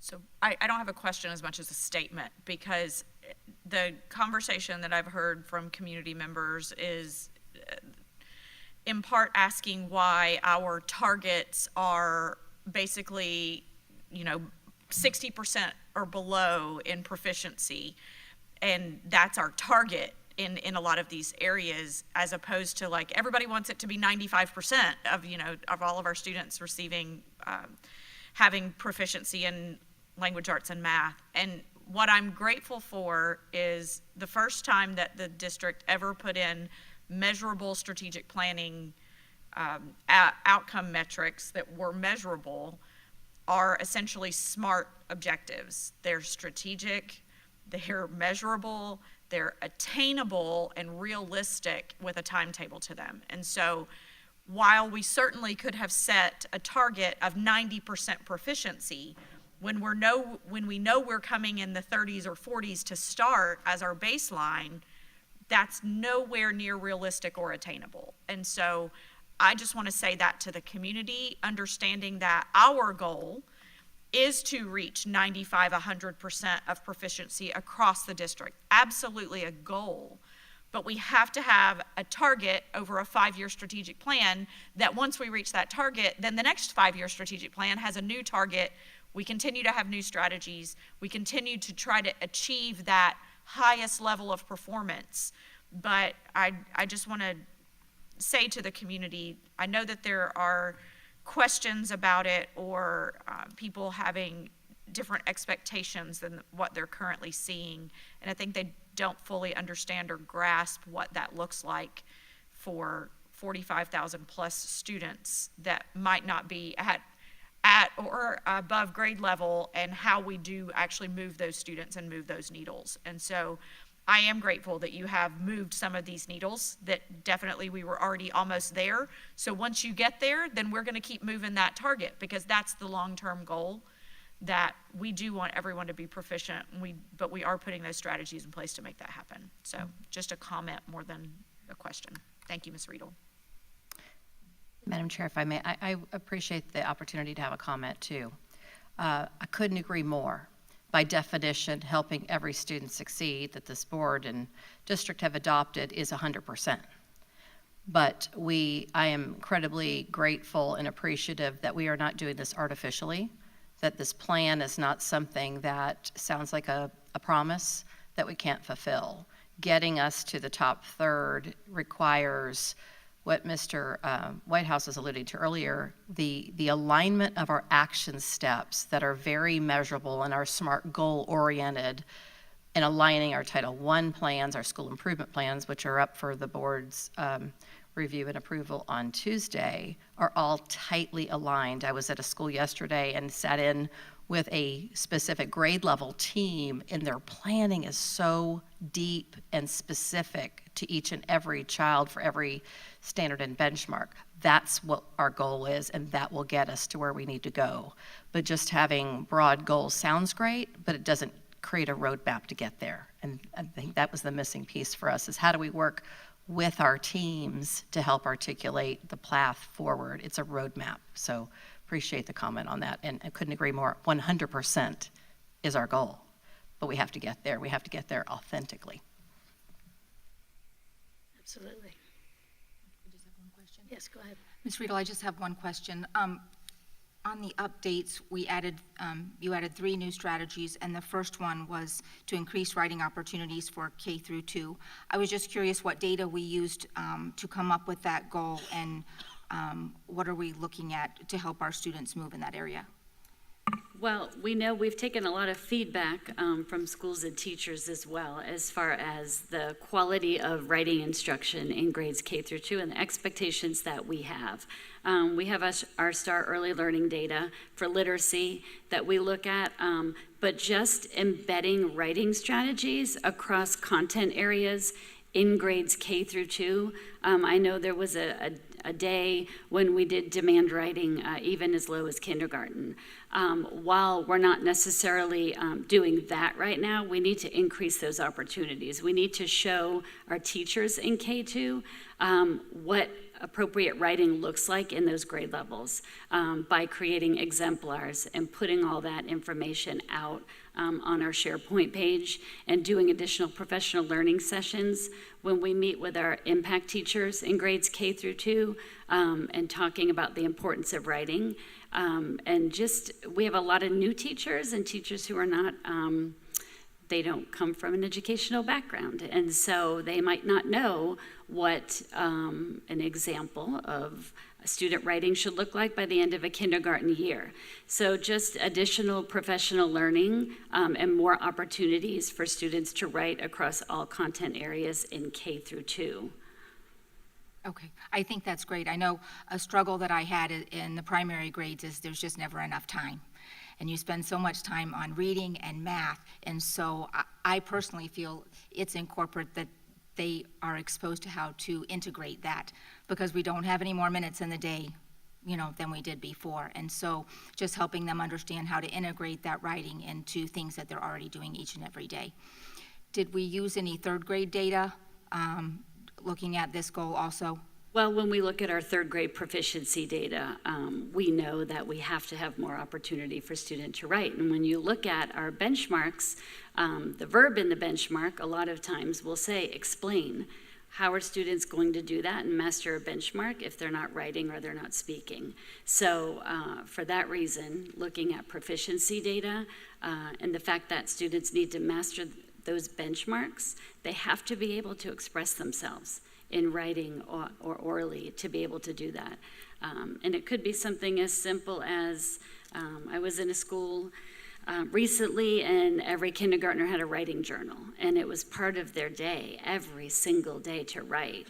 And as a teacher and as a parent of a kindergartner one day, I remember looking at that journal at the end of the year and looking at the progress from a kindergartner from the beginning of the year to the end. So just really reiterating the importance of that and that it's an expectation. They have to be writing in all grade levels, and it starts as early as kindergarten, pre-K, really. Well, and I love that. I'm just going to share personally that I love that journal idea because they're also teaching them to love writing. Yes. Because so much of what we give to our students is scripted. And it's hard to love writing and enjoy it, you know, when you're being told everything you have to respond to. So I love that also. Were there any concerns about or data from writing to keyboarding as they're going in and having to do their writing on the computer? Yes, we have. Kids use kids know more about computers than we do. And so they've become very proficient at keyboarding, and the way they do it is very interesting if you've ever sat and watched them peck the keys. But we have to have more opportunity for that practice. We do have a program called EduType that teachers can use for students to practice typing. But a lot of teachers just use Word documents, or sometimes they use Google Classroom. So we do have a lot of opportunities for students to use keyboarding as they are writing. And I think sometimes kids are more proficient than we think they are. Okay. I don't think it's a huge barrier for them anymore. Okay, that is was my question, really, mentally thinking that I would guess there would be, you know, if we saw a child that was very proficient in writing when he was doing it in hand, but maybe it didn't transfer into doing it on the computer. So thank you for sharing that, all of that information. That's great, and that's all I have, Chair. Thank you. Okay. Thank you, Ms. Riedel. Anything else from the board? All right. Thank you, Ms. Riedel. Dr. Gullett? We're ready to move on to goal 2 if the board's ready. Perfect, thank you. We're ready. Good morning. Good morning. Morning. That's not goal 3. I shouldn't be on goal 3. Gotcha. Goal 2. All right. Good morning. How's everybody doing? Good. Okay. So this is Dennis McFadden, and we're going to talk about our safe and positive learning and working environments under goal 2. And the objective is to provide a safe and supportive learning and working environment for all students and staff. If you're looking at your sheet there, the long sheet that Mr. Whitehouse showed you earlier, we only changed one of our outcome metrics. And if you see down there in the pink, we had a goal of reaching 100% on our school hardening projects, which was the fences, cameras, and door buzzers. And as we went through that process, we know that it's always a constant upgrade and improvement to school security, but we were able to meet those goals by at least having cameras, door buzzers, and fences at every one of our campuses. But as we move forward, although we meet 100%, we know that there's going to always be improvements where we may have to do some fencing repairs or maintenance, or adding cameras to maybe some places that we are lacking some visual security in. So we're going to always be able to improve on that, although we're still at 100%. As you're looking at the outcome metrics in green, we added that one because we know that House Bill 1473, every year there's some new type of mandates that's coming to us from the state. And what we wanted to do was capture and be more broader in our approach as we start doing this safety and security. And this here is to increase the percentage of schools in compliance with the Florida Department of Education's Office of Safe Schools. They are requiring some mandates as far as classroom doors, access control, and what we're required to do as a district, our school safety specialists in the Safe Schools team, prior to the state coming down and doing a compliance check, we are mandated to complete at least one internal district compliance check at every school per year. So what that does is allow us to, if possible, and if time allows, to do a complete compliance check prior to the state arriving on campus. That's to make sure that all of our staff have their proper documentation, certificates, that we're driving around the campuses, we're not finding fences and doors and gates open, that we're staying in compliance with the state before they get here and have a compliance and have some findings that's negative against us. So that is what we're doing when we added that. We've gotten up to B2 add home school liaison to the campuses, to every campuses. We have reached out, we're working closely with mental health and wellness, and that has been accomplished. We removed remaining 2B strategies to goal 5 that better aligns that goal with what they're doing. But as always, that we have these family focus and opportunities to go out in the community and meet with the community to educate them on school safety. We're always more than happy to do that. We do have opportunities to receive some grants where we purchase giveaway items to go out and help educate, again, our students, our visitors and staff on school safety. Again, we added the 2 new strategies. And one of the strategies that we really been talking about that we added was we looked at our surveys, and our surveys were, I would say they were at a point to where we're asking some specific questions, and so we had to go back and ask ourselves, what the person means when they say, a student means when they say they're not safe, they don't feel safe. Does that mean that they're afraid of active assailants? Are they afraid of bullying, cyberbullying? What does that actually mean? So we got together as a team, and again, we'll get more into detail with this as we move further in our discussions, but we're looking at specific questions because we want to know what they are fearful of. And that's hard to really pin it down when the questions are pretty broad, because that could mean anything. So we're really looking at doing some questions and asking some specific questions that we've got a list of that we can, again, find out exactly what they're afraid of so we can address those concerns in our review of this here strategic plan. We did change our baseline, changed our targets. For instance, for future chronic absenteeism, we went from 90%, reduced chronic absenteeism rates from 35%, we changed that to 25%. Looking at the data, we believe we can realistically meet that goal. We know that there's some schools and meetings all the time at places like Oak Crest and other schools that have these problems, and there's some procedures and policies, and even some legislation that may be put in place to help us with that. Increase the average daily percentage rate. As we look at our daily attendance, we see that number is actually increasing from that 90%, 90.1%. And so we think we can reach that target of 95%. Reduce the number of alternative placements. That went from 422 to 300.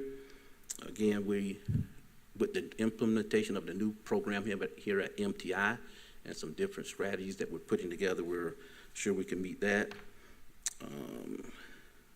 Increase the percentage of students feeling safe at school, something we talked about. And we always want that to be 100%. And we, again, that's our goal, but we gotta try to look broader into exactly what is going on. What are the specific concerns that make them not feel safe? Is it something from the outside? Is it something from the inside? What is it that makes them not feel safe? And again, increase the percentage of staff feeling safe at schools. Again, we don't like that number of what we saw in the past. The baseline was 85%, but when we done our surveys, they were not that. It was like 60, 65, 68%. But as a department, we want our staff to feel safe on our school campuses. And again, we're going to try to reach that 100% goal.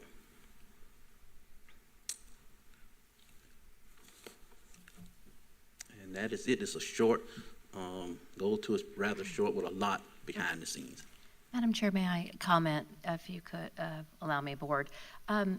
McFadden referenced the change with the percentage of schools in compliance with the Florida Department of Education Office of Safe Schools. Just need to underscore the magnitude of that, because I think, Board, you know, there have been new mandates and new expectations. And just last night, I had a conversation with another principal about an interpretation Mr. McFadden and I had a conversation about early yesterday. It's ever changing. So I just really, for the public to underscore, that's not a simple task. There's a lot of moving pieces behind ensuring that we're in full compliance with the state and getting consistency in direction and expectation from the state on meeting those requirements. So a lot of work on not just behalf of the Safe Schools team, but also all of our schools, because we continue to get new updates, new expectations. It's just, there's a lot in that one line. I just need to underscore that. Thank you. And thanks to everyone who's worked so hard, Mr. McFadden, your team, and all of our schools and leadership. And this is a lot of work behind the scenes in that item. Thank you. Thank you, Dr. Gullett. And any comments, feedback from the board? Good. I'll continue to be eternally grateful for everything that you and your team do, and the due diligence and the vigilance and the communication. You know, as a board member, getting those texts and not having to wonder and getting follow-up texts has really been great. So thank you for that. Yes, ma'am. Thank you all.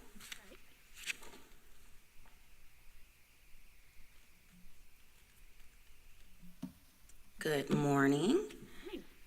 Going to goal 3, talent management. So the strategies that have been completed under this goal include developing and sending an HR survey to gather input from our hiring administrators as to the functions of the HR department and creating an action plan based on the results. One of the outcomes of the survey resulted in the implementation of a recurring training or refresher for our hiring authorities, and this training has been well received and will continue 2 to 3 times per year. Another update or completed strategies, the HR scorecard, and that's been created and reviewed, and it continues to be updated by our HR leadership team on an annual basis. And this has allowed us to remain focused on our goal of improving recruitment and retention efforts, as well as improving employee capital management. And lastly, we have investigated and implemented solutions to challenges relating to onboarding. In this, it's allowed us to implement strategies that have decreased the average number of days for onboarding. In addition, our committee made several changes to the outcome metrics for Goal 3, the largest change being to the metrics around diversity recruitment. DOE no longer has the requirement to report employment equity, which is what these metrics were based on. Historically, DOE required adherence to Title VI in the Florida Educational Equity Act, which allows school districts to implement affirmative actions to overcome the effects of prior discrimination or conditions which resulted in limiting participation by persons of a particular color, race, or condition, which resulted, or national origin. In the past, DOE requested a review of employment data for the district's administrative and instructional positions to identify underrepresentation of minority employees. And based on the information that was provided by DOE in mid-September of this year, this is no longer the case or requirement. And we've added several outcome metrics that we will begin tracking and reporting. And there are 3 of them, and that's improving the retention of all staff. We will continue our focus on improving the retention of our instructional staff, but we felt it was also important to highlight all staff across the district with our retention and recruitment efforts. Also, we are going to start measuring or reporting on increasing the impact of recruitment activities in targeted marketing communication. So we want to be able to clearly evaluate and report on our ROI with our different recruiting and marketing efforts and how those efforts actually translate to the success of our recruitment strategies. And lastly, we've added a metric in increasing the percentage of staff that complete the various career pathway opportunities annually. So we do have various pathways that are offered, and we want to ensure that staff are taking advantage of these and encouraging them to do so we can continue to build our bench as staff are promoting. We've also changed the time frame for measuring the vacancies of ESE self-contained instructional positions from the 10-day mark to the FTE survey period 2, and we've done this for alignment. And as Mr. Whitehouse shared, we look forward to sharing specific updates to our strategies and outcomes when we present our updates on Goal 3 on November 21st at that work session. All right. Well, anything? Any Dr. comments from the James board? We're happy to hear. Okay. Board Member James? When you speak to the annual survey of human resources, can you say what you said again? Because I want to make sure I understand what you were saying. Yes, so a survey was developed and sent to gather input from hiring administrators as to the functions of the HR department, and then we created an action plan based on the results. And then I shared one of the outcomes from that survey. So I wanted to make sure I heard you correctly. So one of the things, and maybe this will be a part of the update, I'm not sure. One of the things that I have asked for 2 years, and we were waiting, the narrative was we're waiting on Cognia, we're waiting on our accreditation, it's a part of accreditation, and now that we have accomplished that, my request has been for us to expand our surveys that are done. And so on a school site, you have surveys that go out to staff to evaluate administrators. Mm-hmm. I have consistently said I want to see our principals able to do surveys on the district folks that they work with, and I would like to see a district-wide survey on our top district leaders. And so that was supposed to be a part of the Cognia process. And so do you have any information on that survey or those surveys? I don't have information on that survey. The survey I am referring to is a survey on HR and how HR can better support the team, but I cannot speak on the district-wide survey. Would a survey like that, though, the surveys that go to staff about their supervisors comes from HR, right? Or no? No. So where does that come from, Dr. Gullett? Mr. Whitehouse leads the work with Hanover Research and Cognia. He could speak to the surveys. Good morning again. So the survey you're referencing, Dr. James, actually comes from the principal supervisors and is utilized as part of their feedback process they give annually to the principals. We still continue a number of surveys that are a part of the accreditation process. So even though we've now achieved accreditation, in order to renew 6 years from now, we have to maintain data analysis throughout that. So we're continuing to survey all of our staff all of our students and all of our community members, and we actually just pushed out the fall surveys this week to be able to gather some additional information from them. That allows them to give us feedback not only about what they're seeing at the school, the success of their relationships with the schools, how we're communicating with our schools, how they're receiving communication from the district and from their school leaders. So we gather quite a bit of information. Okay, I guess I'm sorry to digress a bit from Ms. Morant's presentation, but the word survey reminded me as we were talking about updates. I guess my question then is, for 2 years it's been, we're waiting on Cognia. So is there an intention from the district to start allowing principals and site leaders to survey the individuals in which they work with on a regular basis, and then collectively our organization to evaluate our top leaders, including the superintendent, CFO, et cetera? So I'm not sure I can speak to that specifically, but we do have the ability to develop a variety of surveys, and the Cognia platform actually utilizes a very intuitive survey design that we can build and create our own questions that we can then push out and gather data very quickly from our staff if we need to. I was under the impression that that was a part of, based on my conversations with Dr. Gullett, I was under the impression that those were being developed. So from my board seat, as we go into finishing fall and into the spring, I would want to see that happen, because that is something that I have been told was in the works. So that's my little digression, I guess. Chair? Yes.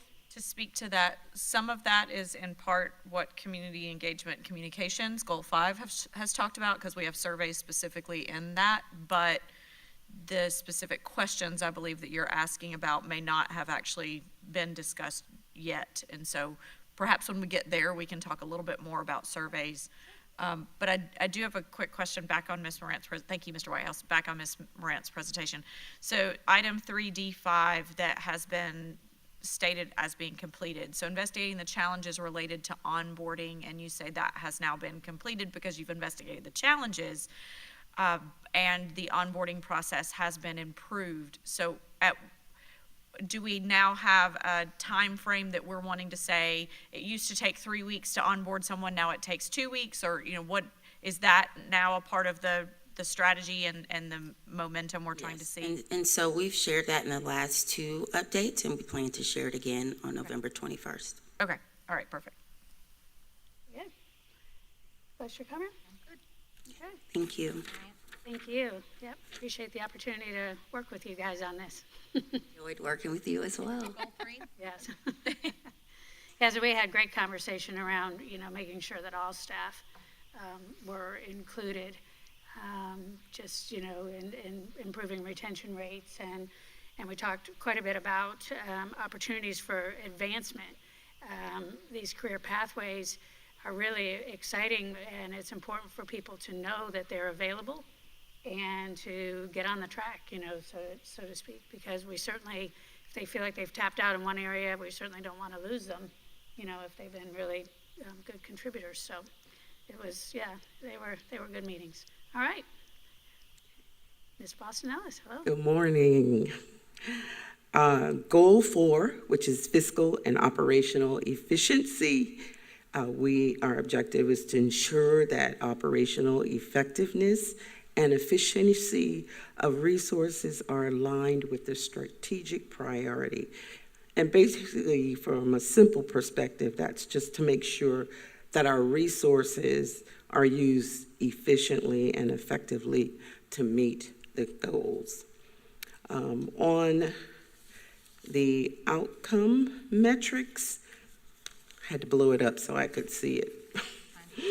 On the outcome metrics, we believe that we have met the improving student access to portable devices for use in the classroom and home.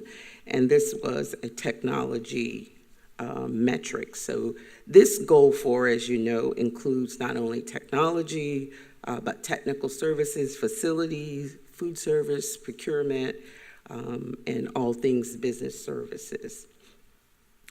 But in the technology, we have added a metric that is to increase network uptime during school hours to provide consistent, reliable access to digital learning resources for all of our students and staff. And basically making sure that our systems are up and running while students and staff are using them. One of the comments that Mr. Benvenuti made to me was that we're replacing a lot of old equipment, which should help meet this outcome metric. And then the rest of the metrics, we are continuing to work on them with, I won't say with the exception of, but we are adjusting the metric that says that we're going to increase unassigned ending fund balance to reflect the times. And when I say times, then we'll give more information on that when we do our detailed analysis. And that's based on looking at the additional funding that we received through ESSER, attempting to include and keep as many as the teachers that we can. So that has led us to reducing the expectation of, in the 5-year strategic goal, we're going to reduce that amount. Goal 4, things that have been completed, amended, and or changed. And again, you'll get the details when we do our presentation. The first 2 are exploring exploring innovative technologies. And also we have completed the digital master plan. The next 4 relate to transportation, upgrading the GPS for our buses to 4G, establishing a lead bus driver program, developing a system of tracking maintenance requests, and of course, air quality enhancements. In the area of food service, the purchase of a nutrition software, we've found another way to meet that particular goal, and it will be discussed as well. And then also, you have begun to see a web-based bid management software, and that's the vendor link, and that has, I would say, almost revolutionized what we do in terms of gathering different vendors, potential vendors in our purchasing. We have increased procurement training, and Mr. Collins will bring a lot of detail relating to that, and that's training of our clerical staff. Also, as you have seen, we have expanded piggyback contracts, and all of those kinds of things are making us more efficient. Goal 4, we have added 7 new strategies to support fiscal and operational efficiency. 4 are in the area of technology. There is 1 in food service, 1 in facilities, and 1 in transportation. And also, we are continuing to utilize transportation surveys to add valuable communication. We are surveying bus drivers, what's working, what isn't working, what can we improve. So we look forward to providing all this detail when we do Goal 4. Are there any questions? Board Member Campbell? I don't necessarily have a question. It's more of a comment, just because on slide 10, it does indicate the upgrade of GPS for our buses. And just because I was in a transportation office not long ago, board, you may or may not be aware of this, the GPS that we have on our buses helps us track their on-time arrival and that sort of thing. And so we're certainly tracking that, and our offices, our transportation hub managers are able to monitor where those buses are on screens, but that GPS is not in the buses helping the drivers use GPS for mapping.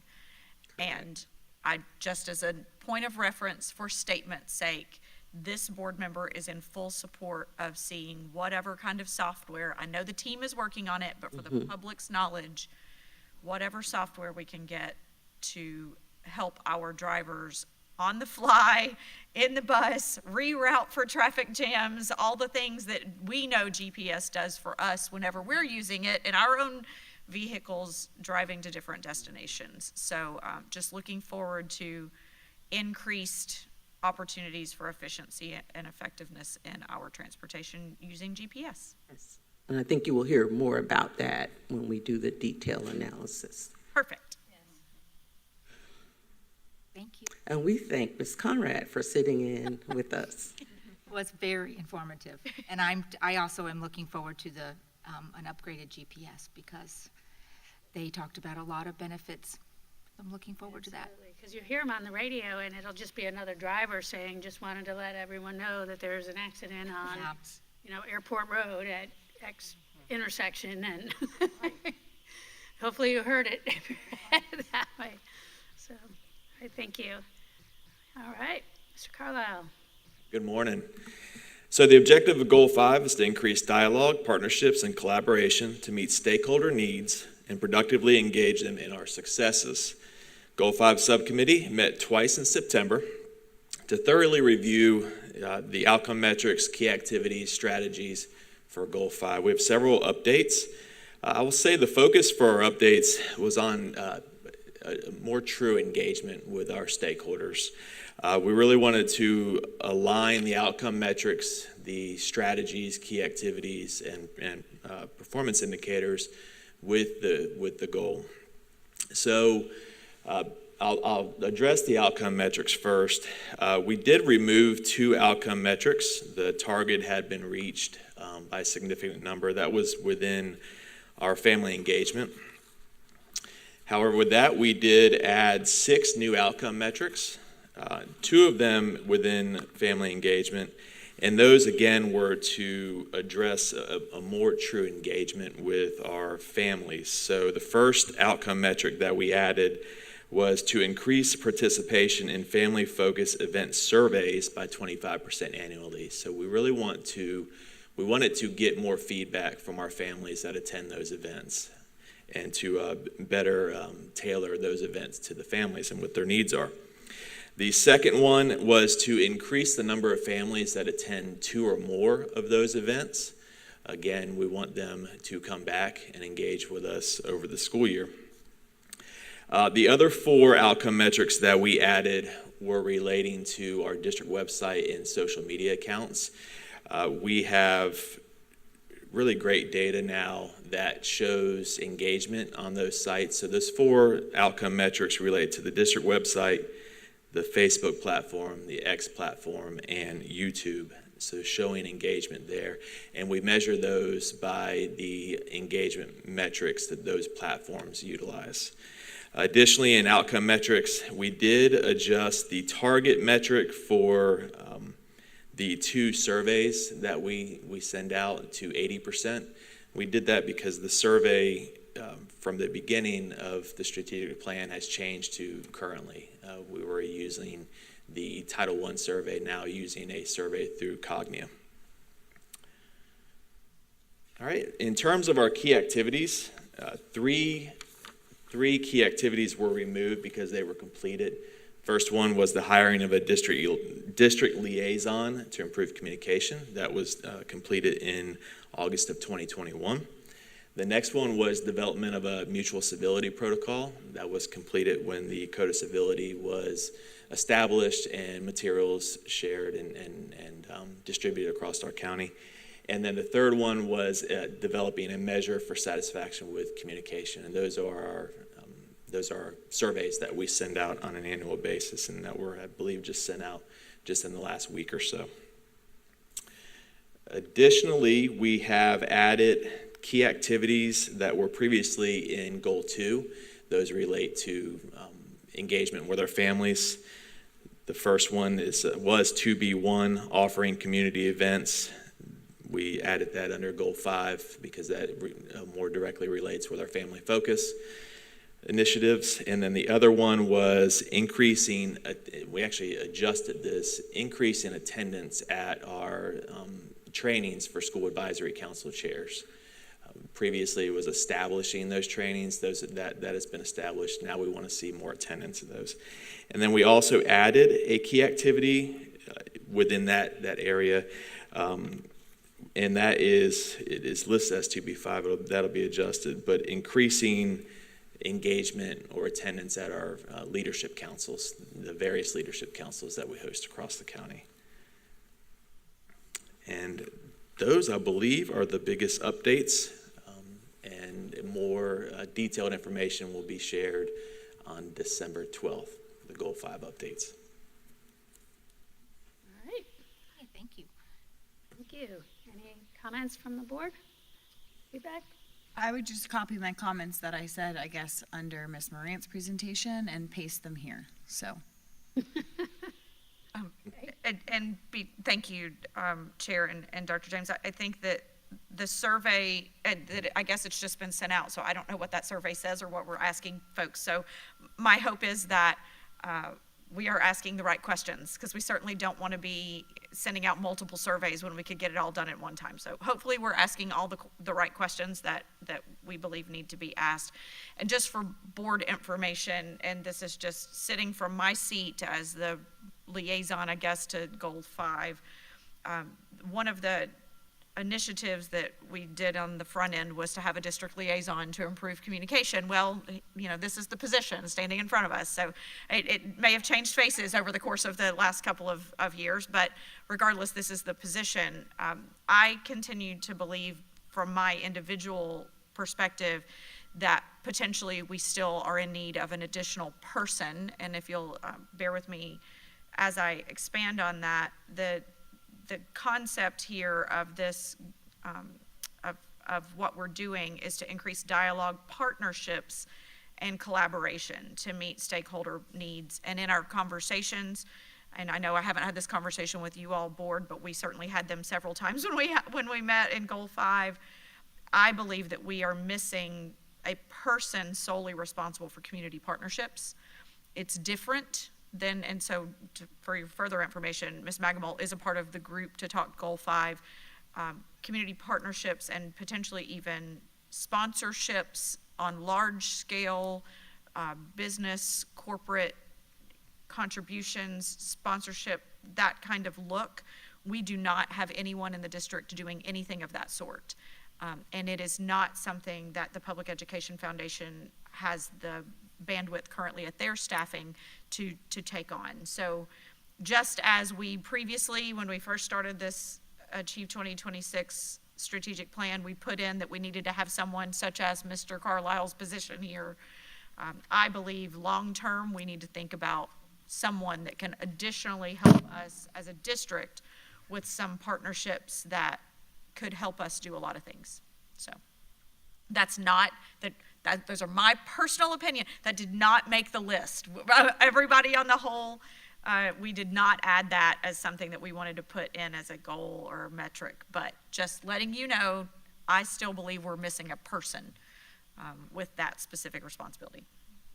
Thank you, Board Member Campbell. I just have one comment.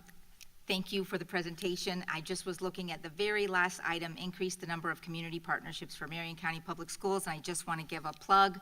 We are missing one partnership for Maplewood. Thank you. Maybe not. Oh, is it in the works? Maybe not. Okay, I just wanted to put a plug in case a business owner was listening. I don't use more than one. We could use like Oh, 5 we or 6. can use plenty, but I would love for each school to have at least one. So I just wanted to give a plug for Maplewood when I saw that in there.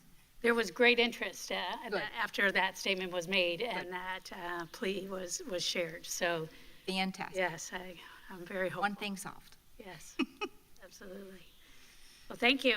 Appreciate it. And I can see the value, as communication is something that we talk about all the time, and the need to strengthen it, and internal and external. And as our district continues to grow, there certainly continues to be an increasing need, for partnerships of all kinds. So that might be worthy of further discussion when it comes to some staffing decisions. And I see Dr. Gullett kind of smiling a little. So I get the feeling there'll be more to be heard on that. All right. Well, Thank you. All right. Is there any public comment? These people that are here are part of the public, but they're really staff. All right, hearing none. All right, board. Mr. Ayers usually lays it on the line and gets through his presentations, expediently. Would you like to go ahead and sit for that and then take a 20-minute break before we hit our last two? Sure. Okay. All right. Good morning, sir. I was prepared for either way. I noticed you were standing by the exit just in case. All right, my understanding is the monitor's not working, but up there. Okay, we're good. Gotcha. Good morning, Madam Chair, Madam Co-Chair, board members, Dr. Gullett, Attorney Powers, Ms. Martinez. This morning I'm presenting the rezoning for new elementary W and X. This presentation will cover the purpose and objective, provide an overview of the rezoning process, review the timeline, and present rezoning resources. The purpose and objective of rezoning for new elementary schools W and X is to establish attendance zones for the new schools, align the number of students with campus capacity, meet the educational needs of students, and develop a grandfathering process during the initial transition period. As a review, there are three types of rezoning: technical, targeted, and relief. Technical rezoning is used to correct mapping errors, is located in uninhabited areas, and no students are impacted. Targeted rezoning alleviates localized overcrowding, and a limited number of students are affected. Relief rezoning is used to alleviate widespread overcrowding. It involves opening of new schools, which impacts a large area and a large number of students. Projections are developed using the growth rate of school zones, calculated using a combination of Power School's predictive analytics and historical student enrollment rates. The capacity of schools is determined by the Florida Inventory of Schoolhouses, FISH, seats, which are determined by the Florida Department of Education. FISH seats, which are determined by the Florida Department of Education, are adjusted annually as new classroom and wings or portable classrooms are changed. The utilization percentage of schools is determined by comparing the student population and available FISH seats. The rezoning timeline for elementary W and X started in July, when the initial rezoning plan was presented during a board work session. Today, the rule development workshop is having to discuss the rezoning plan is being held, and a public hearing and vote on the rezoning plan is scheduled for November 12th.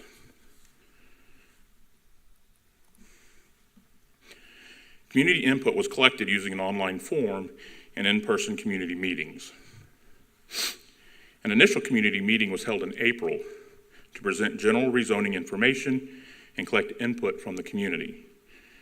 Once the proposed rezoning plans were developed, incorporating that initial input, 2 additional community meetings were held in September to present the plans and collect additional input.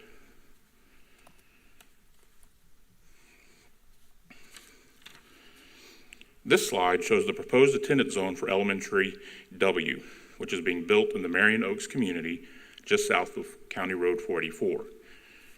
The zone pulls from the current attendance zones for Marion Oaks Elementary and Sunrise Elementary. This slide shows the proposed attendance zones for elementary X in the Winding Oaks area south of Southwest 66th Street. This attendance zone pulls from the current attendance zones for Bellevue Santos Elementary, Hammett Bowen Junior Elementary, Marion Oaks Elementary, and Saddlewood Elementary attendance zones.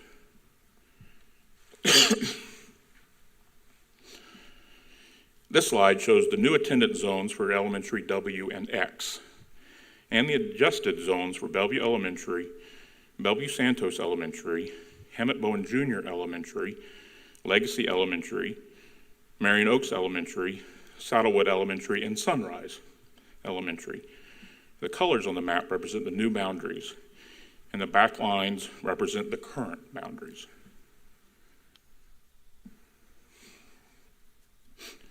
This chart shows the number of students and the attendance area from which they will come from to populate the new schools.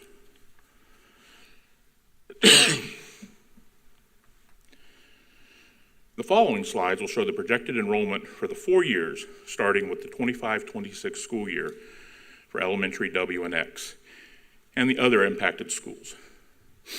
This chart shows the projected enrollment of W and X and the utilization percentages for 4 years, starting with the 25-26 school year. The attendance numbers for all schools will be evaluated annually following the formalized attendance process to determine if the current rate of development and enrollment is maintained.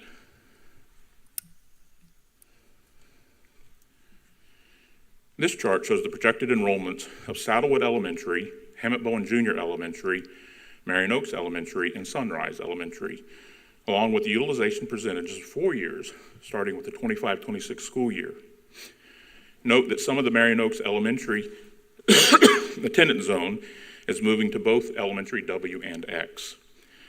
Also, the fish capacity changes for the 28-29 school year for Hammett Bowen Junior Elementary and Marion Oaks Elementary are for when planned classroom wings are scheduled to open pending review.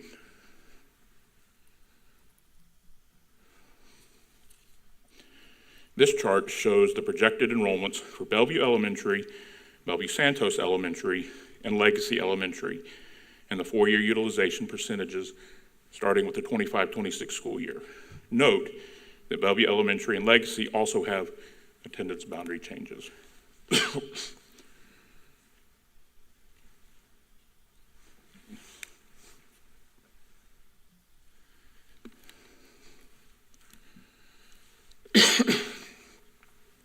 Following this work session, the next step for rezoning new elementary W and X is a public hearing and board vote on rezoning plan scheduled for November 17th, 2024.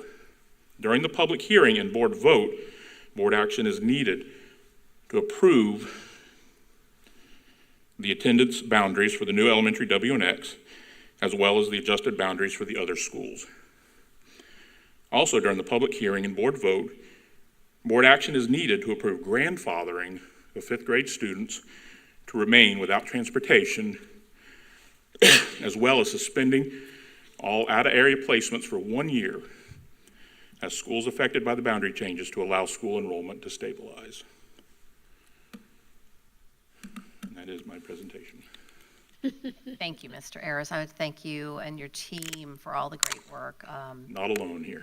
And holding the meetings, they were, I think, very informative, and I know the community was very appreciative of the opportunity to ask questions, so thank you for that, board. All right, any feedback? I just have a few questions. Sure. Statements, I guess. I would like for, at some point, so maybe it's in the board meeting, there to be at least public acknowledgement about how, from a facilities perspective, we're going to transfer the overcrowding. So we are all aware there's lots of portables at maybe Hammett right now and at Sunrise. And with those populations decreasing and the population increasing at a school like Bellevue Santos, I would like for at least there to be a public statement about the effort facilities is going to take immediately following the end of school and how they're going to address it. Because the concern I've heard in the community is, well, there's no space for those students right now. And, well, how are you going to afford portables? And in my brain, I'm thinking, well, we have portables. We just have to move them from school A to school B. And I don't know if that's the plan. I'm just guessing. But if there could be maybe a statement about that at some point, that would be great. I can address that now. Okay. Remember, we have a formalized process that's going to take place every January. We're going to evaluate all schools throughout the district and look at attendance zones. The schools where these are moving from, obviously you said have extra portables, that will be addressed during that January process. The facilities will take place in, and they'll understand, okay, we have these portables here, we need to move them X or Y or Z, and so those will be addressed during that time. To be clear, though, the January process is a forecast of 18 months out, not 6 months out. Yes, but during that time, we can also look at well, this school is now not going to be as crowded as it was. We have 12 portables, we need to move them, and they'll be moved at that time. Okay, I just want to make sure that that's clear, because in the previous presentations, Yeah. it's been said that the January conversation is It's for 18 months out. future Because we wouldn't be forecast. rezoning schools at that time, we would just be moving those around, so those will be addressed as well. Okay. So that's just something that I'd like to have a conversation about at some point. And then if I have 3 students at Sunrise Elementary right now, and one of them will be a 5th grader next year, and then one will be a 3rd grader, and one will be a kindergartner, I either have to let them all go to the new school and get transportation, or my 5th grader can stay at Sunrise, but the other 2 must go to the new school. Is that an accurate statement? That's my recommendation to the board to make that decision for grandfathering 5th grade students. That means only rising 5th graders will get to remain since they've been there the whole time, they can stay. But then also suspending out-of-area placements for 1 year to allow them to stabilize. Yes, ma'am. Okay, so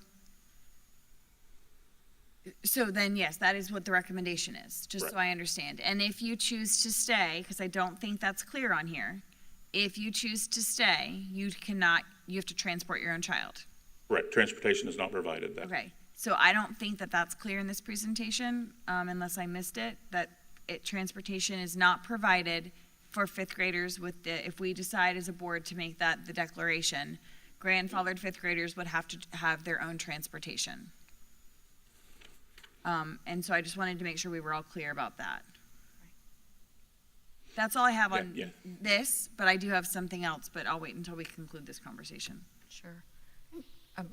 Thank you.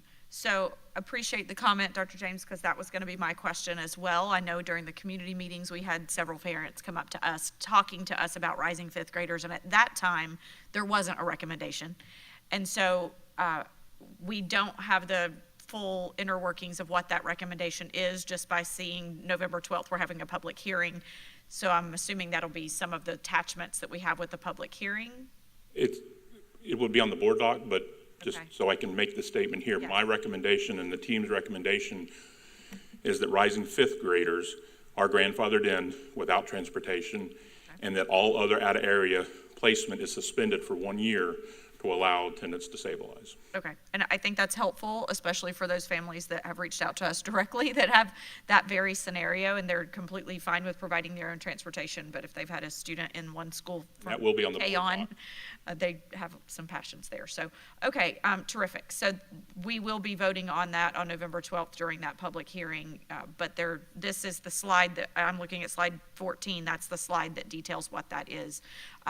I had one more statement that's a little bit unrelated to this. There has been, I guess, some chatter that I've seen about why the district isn't rezoning all schools. And I don't know if you want to speak to that or if you want to allow me to. I mean, at this point, we have 2 new schools opening in very specific locations. This board has not made decisions about any other school changes at this point, and until we have the ability to know after our November election date, it's really, really difficult for us to have any other conversations about a district-wide rezoning. Understandably, we're going to have a new Lake Weir Middle School in the near future, not in the next year or 2 years, even perhaps, since it's not even under construction yet. But middle school will need to be rezoned somewhat because of the new Lake Weir Middle. Additionally, we'll have a new high school. High school will need to be rezoned, definitely, because of that new high school. But as far as a district-wide elementary school rezoning, in January, you'll have a little bit more of a forecast because we'll know what that looks like from our November election date. And if this board has the ability to continue to replace schools that are aging and need to be replaced.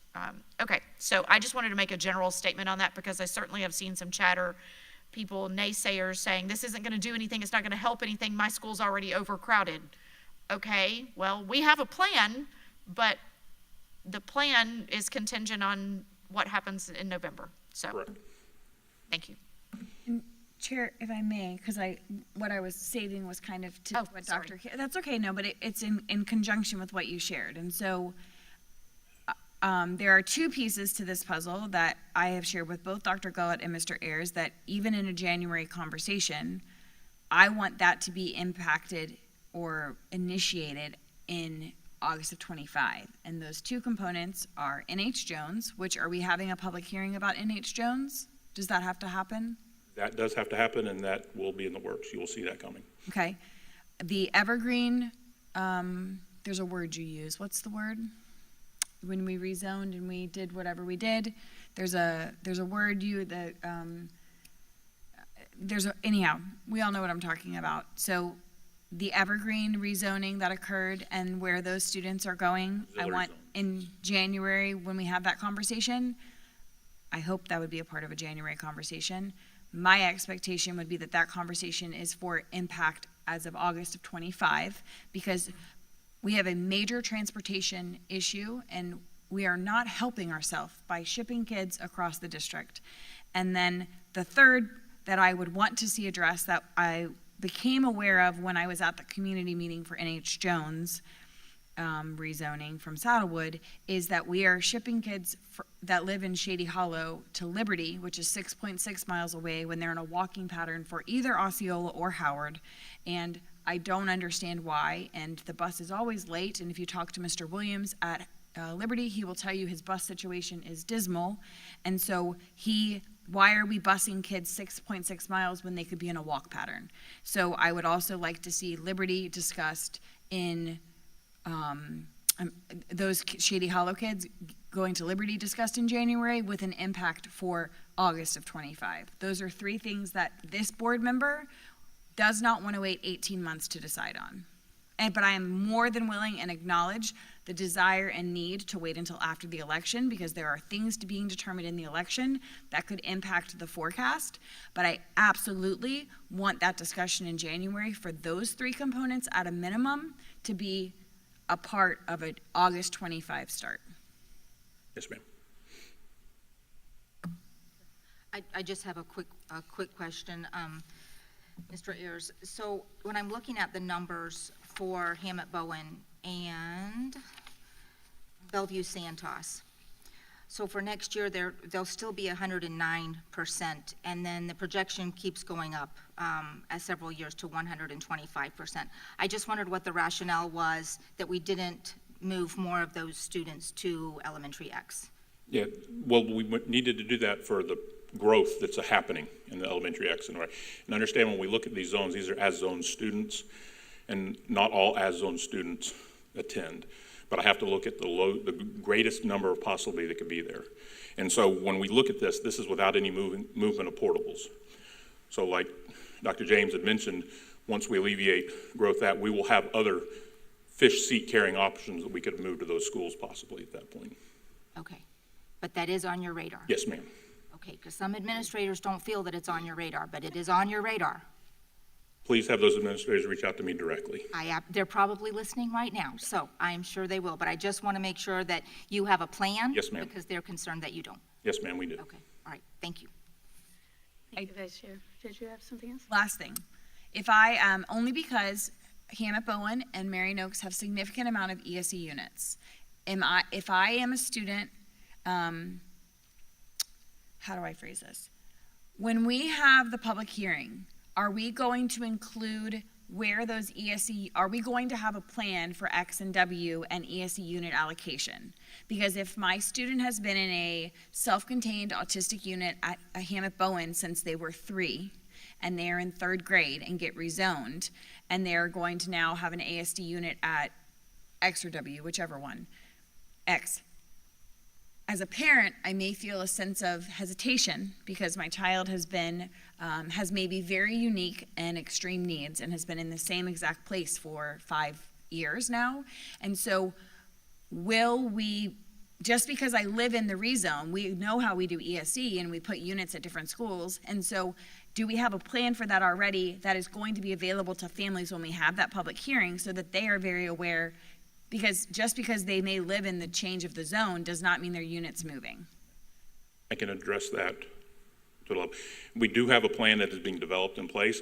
I do not believe it'll be ready for the public hearing because we can't do anything officially until the board votes officially on what the rezone is.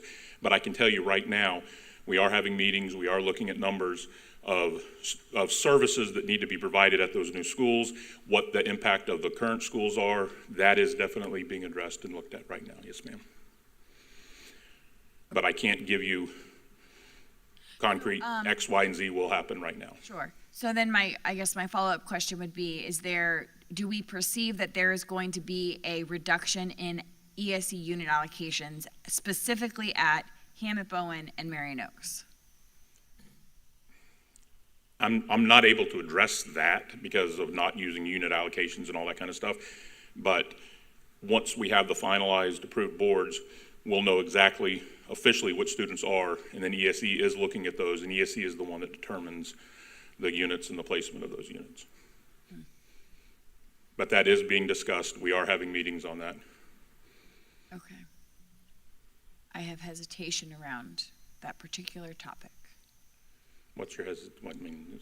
I just, and then I further, and I don't think Ms. Boombox here anymore, but when we designed X and W, Marion Oaks specifically has a significant amount of ESC classrooms on the Fisher Port, right? And so did we design X and W to even, how many ESC classrooms do we even have designed that are on the Fisher Port for that? Do you know what I mean? Right. And what does that look like? I think that's a piece to this puzzle that I hadn't really thought about prior to this meeting, and so that's. I can't speak for facilities, but I know that ESE, the FISH plan for those schools hasn't been developed yet. So once they know how many ESE rooms they need, they can adjust that on the FISH report before they submit it officially to DOE.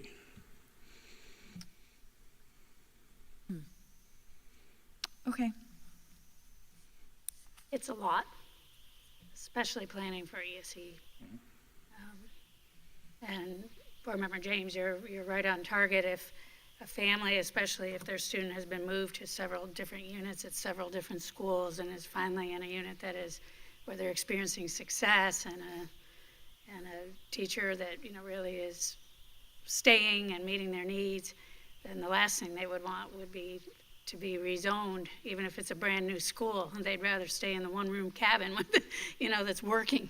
So, yes, I think we'll all be interested in hearing more about that as soon as practicable. It is a big deal.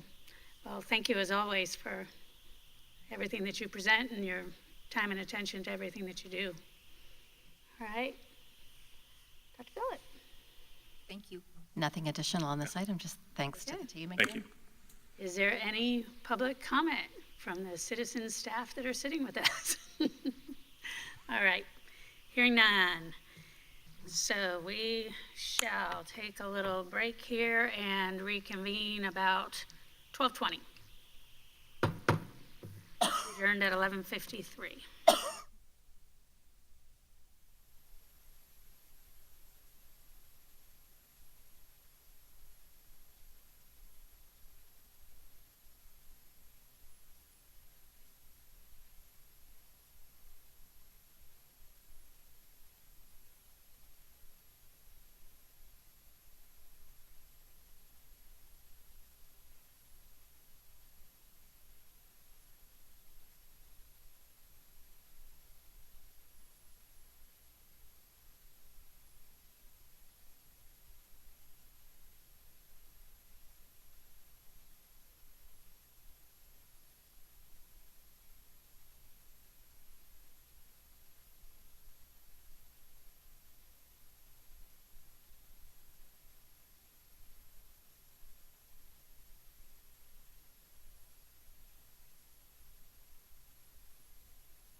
Good afternoon, everyone. We are back on for our work session at 12:21 p.m. and we're going to have our final two topics of the day.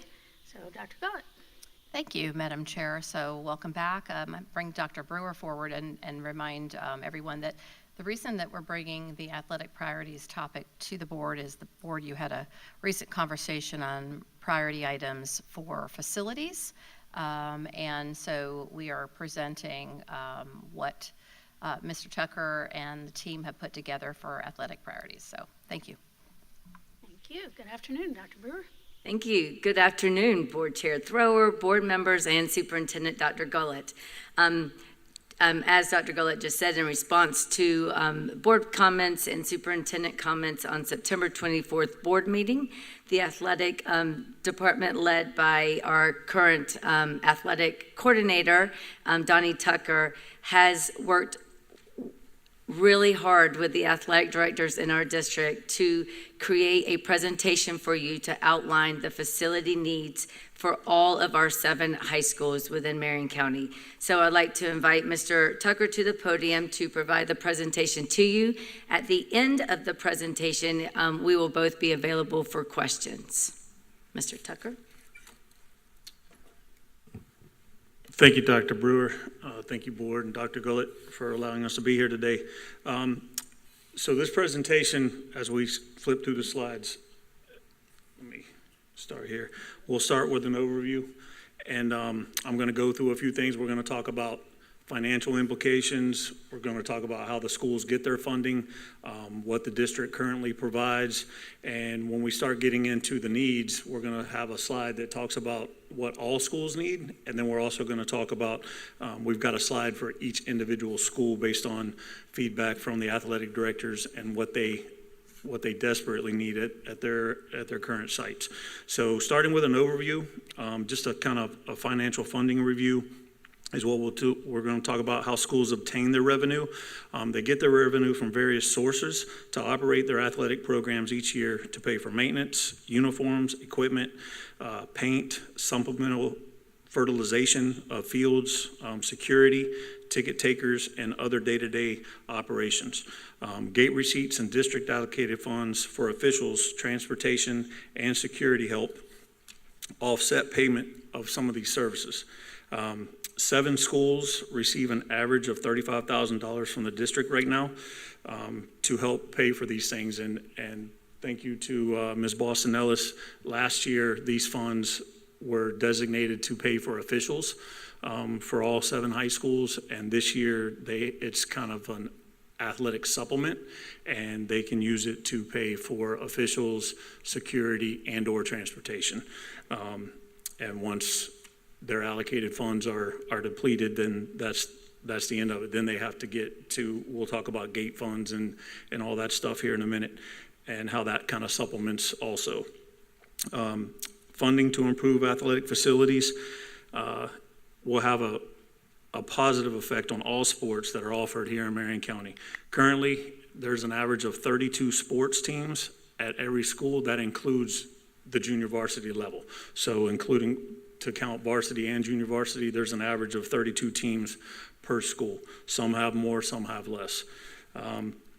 Funding to improve athletic facilities will also have a direct impact on the safety of all athletes and the visual perspective to show that we as a district take pride in what we are investing in all of our extracurricular activities. In addition to similar needs at all schools, we will also take a look at specific individual school needs. All right, district funds. Currently, we use district funds to pay for things like electronic timing at cross-country and track meets,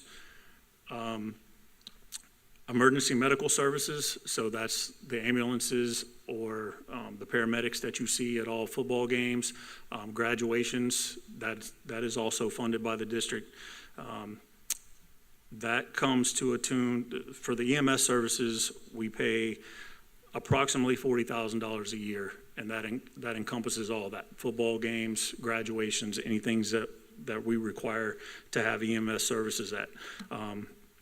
The electronic timing, that comes to an average of about $3,200 a year. That is timing for cross-country meets at the middle school and high school levels, as well as track meets for the middle and high school levels.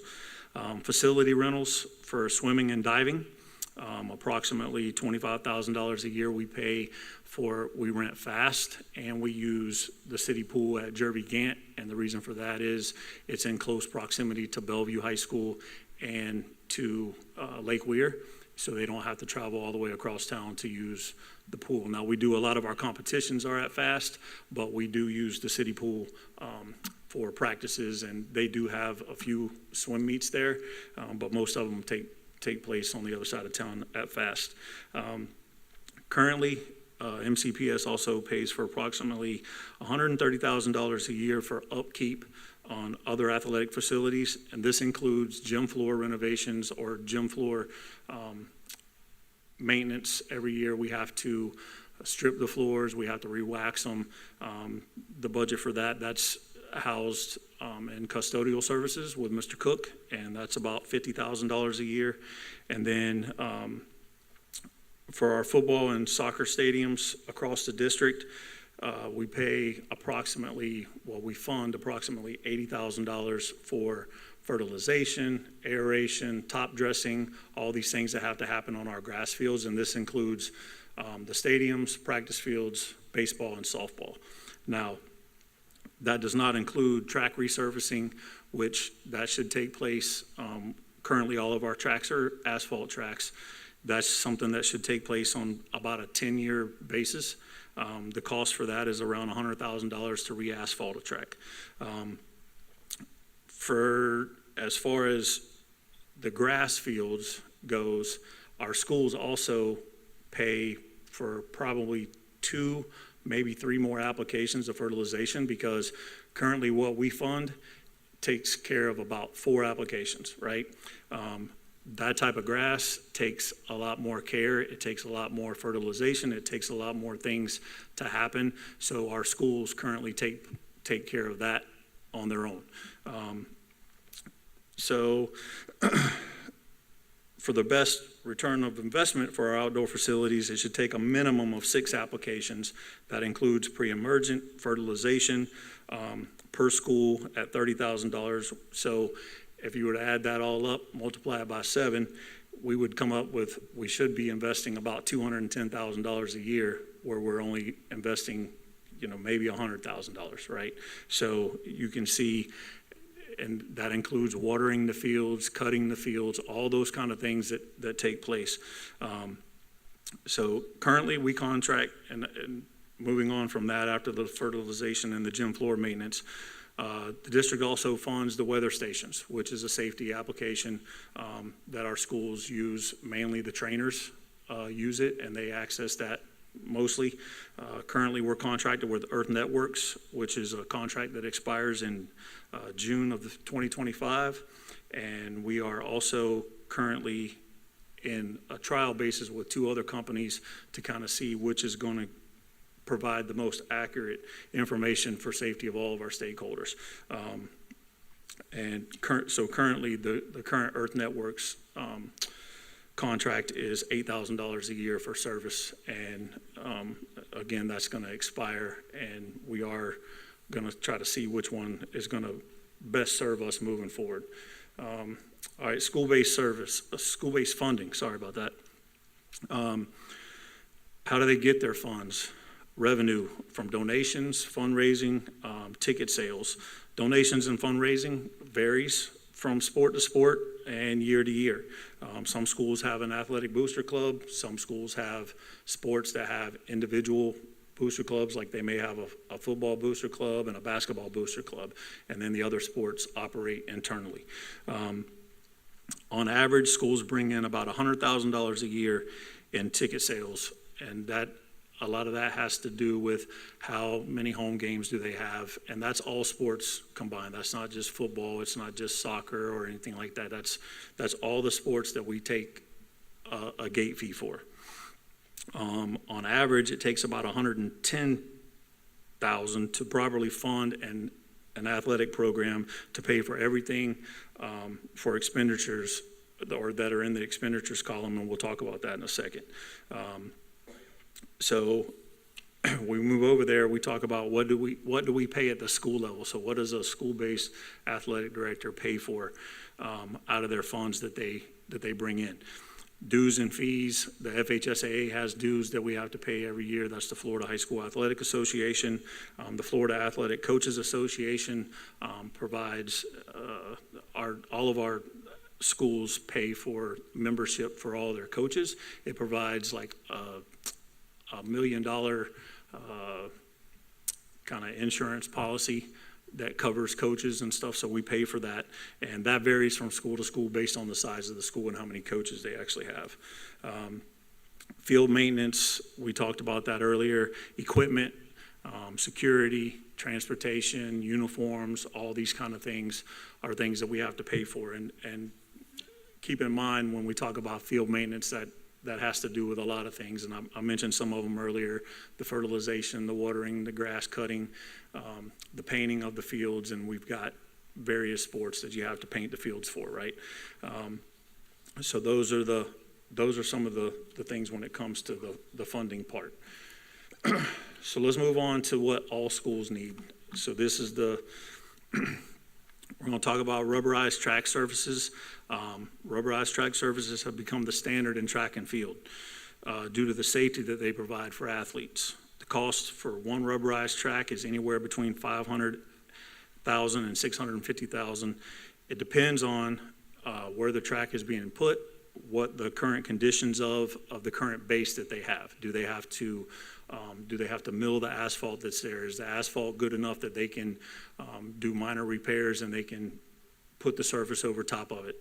Different companies do it different ways, but that's why there's kind of a variance in how much one of those costs. Turf fields, artificial turf fields, they're becoming more and more popular. There's a number of school districts around the state that have started doing this.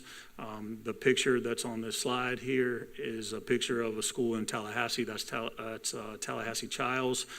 They recently, a couple years ago, finished a project where they did this on all their high school campuses. Hillsborough County just finished the process, and there's a few others. I know Orange County is talking about trying to implement this in their district. Pasco County is starting to do it, along with Polk County, and I believe there's a couple others down south that are doing this. So there's a number of reasons they're doing it. It eliminates a lot of the costs that we talked about earlier. Is it immediate? No, it's a long-term investment, right? So that's where that comes from.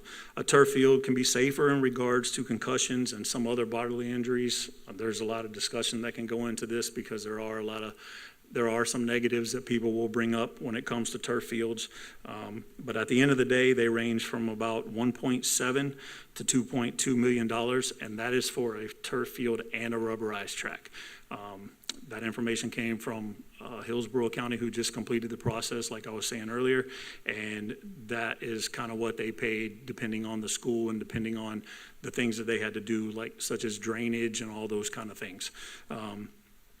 Brick and mortar, let's talk about outdoor storage buildings. All schools need outdoor storage.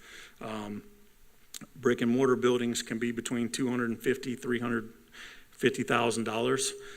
There are some alternatives to that. Steel buildings with the same amount of square footage can range anywhere between $25,000 and $40,000, minus the concrete that has to be put down for the base. They are hurricane proof and all those kind of things, and they're becoming more and more popular, and they would meet the needs. So there is some cost effective savings that we could do to give some of these schools the things that they need.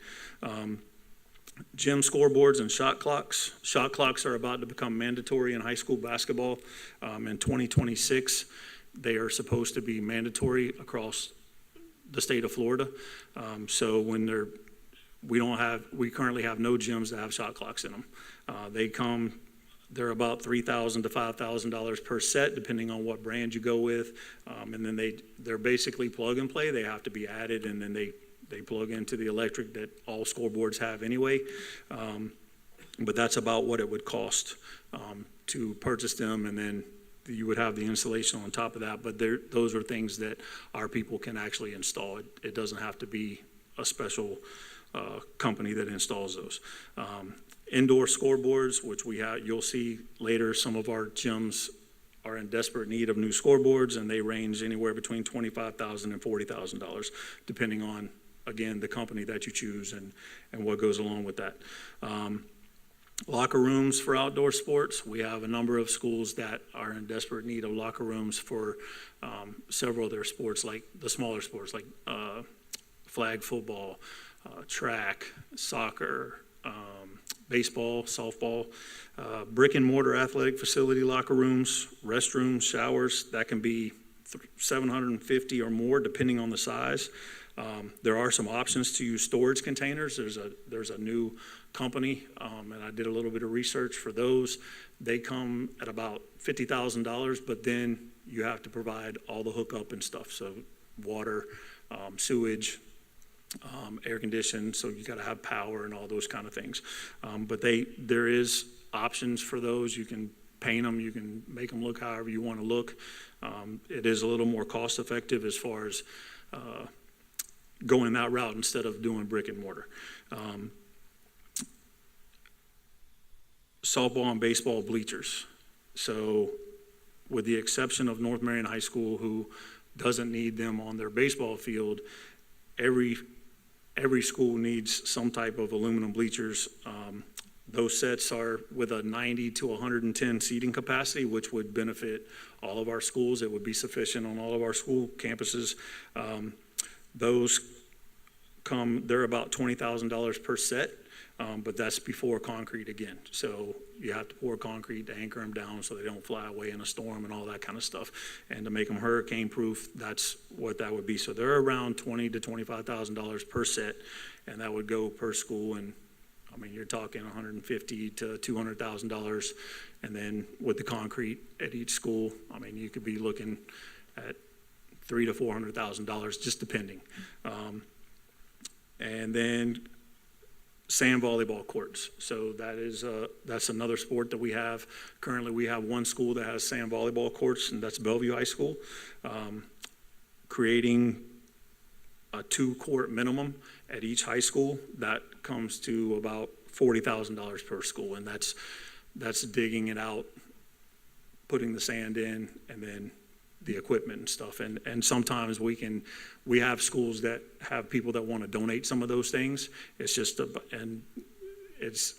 don't think that they would get the entire $40,000 donated, but they have some of the stuff like the nets and all that kind of stuff that goes along with it. One more thing I want to say about this, Ms. Dobbins did respond to our PowerPoint here, and she did make a comment. She said that all the prices and stuff were kind of on par with what she sees. The only thing that she wanted us to think about were buildings like locker rooms, storage buildings. You have to consider the power, the accessibility. Some of those things may have to be added. That might require new services if there's not enough of that stuff available. And then drainage would have to be addressed by an engineer, basically because you're putting a lot more concrete on these campuses, and impervious surfaces come into play. So would they have to dig an additional retention pond? Would they have to make some of the retention ponds bigger? How is that going to look? That was her main concern, was just making sure that we were keeping you guys informed as far as those things go, when you go adding those things. So that's kind of an overview of what all schools need. Rubberized track surfaces, synthetic turf fields for stadiums, that's not a priority, but it's something that could benefit the district long term. Outdoor storage buildings, gym scoreboards and shot clocks, locker rooms, softball and baseball bleachers, and sand volleyball courts. The rest of these slides, we're just gonna go through them, and I'll go through them as swiftly as possible. And they're basically individual school needs. And Mr. Tucker? Yes, ma'am. I was just wondering, could we pause with the all schools before we go into individual schools? I just had some clarifying questions about all schools, if that's okay. Yep, we can do that. So the slide says all schools, but just for the purpose of the conversation, we don't have a track at every high school. No. So Bellevue High School is the only one that doesn't have one on their campus. Vanguard High School does in the back of their property. Every other high school has a track around their field. So Bellevue is the only one that doesn't have one on their site. They use the track at Bellevue Middle School. And then how many middle schools have tracks? Horizon has one, Bellevue Middle School has one, Dunellen High School has, or Dunellen Middle School has one, and I believe that's it. I know North Marion Middle has one, but it's Yeah. a small little, So the ones at the middle school, are they like regulation, like you could run a meet at them, or they're just more for PE purposes? Bellevue Middle and Dunellen Middle. That would be it. Okay, so when we're having the conversation about rubberized track surfaces, as we expand into this conversation, I don't know if it'd be possible, but like as a follow-up to this, if it would be possible to get, you've said a lot of numbers, and I personally would have loved to like have a spreadsheet with those numbers, because it would have helped. That's just how my brain works. I can give you that. But if there was a way, because this says all schools, but it's not necessarily, like, would we do Bellevue Middle School when we did the other 6 high schools? That would be a question I would have, because Bellevue High School uses Bellevue Middle School's track, and so if we're gonna do that, then would we do it there too? And from your department, what your dream, pie in the sky is, I would love to know that. And so if there was a way to take this information and like do a high-end, low-end kind of thing on an Excel spreadsheet of what every school needs, and then what all of the other individuals as you're gonna go forward, just to understand, does every single gym need a scoreboard? Yes? And as far as our high schools, that would be correct. As a basketball parent who's been in all those gyms recently, yes. That's, yes, and keeping in mind that, and I was gonna say this later, but as far as the average age of all of our schools, it's like 40 years, right? And a lot of people don't realize, like even Forest, that's the newest high school we have right now, and it's 20 years old this year, I believe. So they all are in desperate need. I know Bellevue High School is in desperate need of new scoreboards in their gym. So. You're whispering What's that? That's like an untouched Bellevue High School and scoreboards in the same way. Dare we digress? So I would just ask, after starting with this and maybe having like a tab and then having all the schools, because I want to fight this fight. I'm very passionate about this and I want to make it happen, but I would love to have a tangible amount of numbers and needs and what that looks like. And I'm thinking back to the work Ms. Dobbins and Facilities has done with their ginormic spreadsheet per school and how old it all is. And so if there was a way to put that all into one place so that we could really start having a very super informed discussion about it beyond this discussion, that would be super great for the way my brain thinks, at least. That can happen. Okay. Yes, ma'am. All right, any more questions about all schools? We'll move on to Bellevue. So Bellevue High School Stadium Public Address System. And you're gonna see that's gonna be a common thing with several of our schools. Their public address systems in their stadiums are not up to par. I know I've had this conversation with Mr. Christian, and I know this is something that he appreciates because these things come into play a lot, like when we're talking about emergency situations and things like that. Like having something where people can hear what's going on, that's important, especially with some of the things we deal with in today's world, right? And even with severe weather and stuff, and announcing to people that they need to vacate the stadium and they need to go to their cars and all that kind of stuff. So there's a lot of reasons, but there's several of our schools are in desperate need of that. So a girls' locker room for soccer, flag football, softball, they need those types of things out there. Football and softball drainage issues. If you've never been to one of their fields, I know their baseball field desperately slopes from home plate all the way to the outfield, and it's a big a big deal. The football field, the drainage is not very good. That field was built on clay, so when it gets wet, I mean, we've had ambulances go out onto the field after they've been told not to like go through those gates, and they've gotten stuck and they've had to been pulled out because it gets really, really wet there. Baseball field leveling, and then resurface their tennis/pickleball courts. That's for you, Ms. Thrower, as far as the pickleball courts go. So they can still use their tennis courts right now, but they're getting to the point to where they need to be repaired and resurfaced and restriped and all those kind of things. So that's Bellevue. Moving on to Dunellen. Internet and phone service in the field house. This has been a problem for them for several years. They have no phone service out there. That's where their weight room is. So they have weight room. They have weightlifting courses that go on throughout the year, right? So when they're out there, there's no way for them to take attendance. It has to be done on their phone. If something happens, they have to use the radio to communicate. So that's an ongoing, that's kind of a safety thing for them out there too.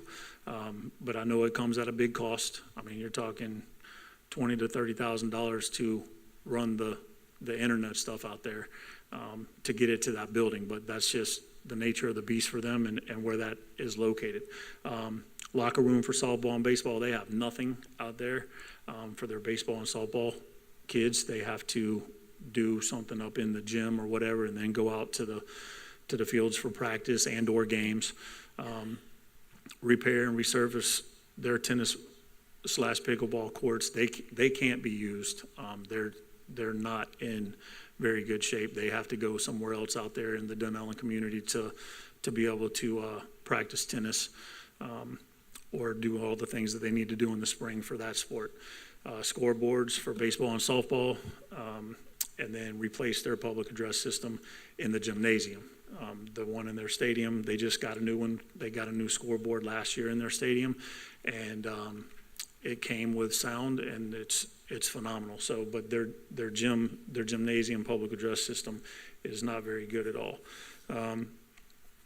Forest High School. Forest needs locker rooms in the stadium for soccer, lacrosse, track, flag football, along with that could come some storage, because they really don't have the storage out there to do things like for track, hurdles, mats, all those kind of things. Scoreboards for baseball, softball, and the gymnasium. They have stadium drainage issues. A lot of that has to do with the crown that they have on their stadium field. If you've ever been there, there's a big ditch on the side, so there's a significant difference in the level of the field and the track. And you step down in there, and it doesn't drain the way it's supposed to. Softball field drainage to alleviate flooding. Their softball field will flood. Like, it doesn't take a whole lot of rain, and it'll be floating. Like, the whole thing will be underwater. And then tennis and pickleball courts added there. They do not have any tennis courts on campus at all. Lake Weir High School stadium public address system. Theirs is not in good shape at all. Scoreboards in the gym, the stadium, and baseball and softball. Their baseball scoreboard is currently inoperable. Resurface their tennis and pickleball courts. They do have, I think they have 3 or 4 out there. They just need to be resurfaced. Locker room in the stadium for track, soccer, flag football, those types of things.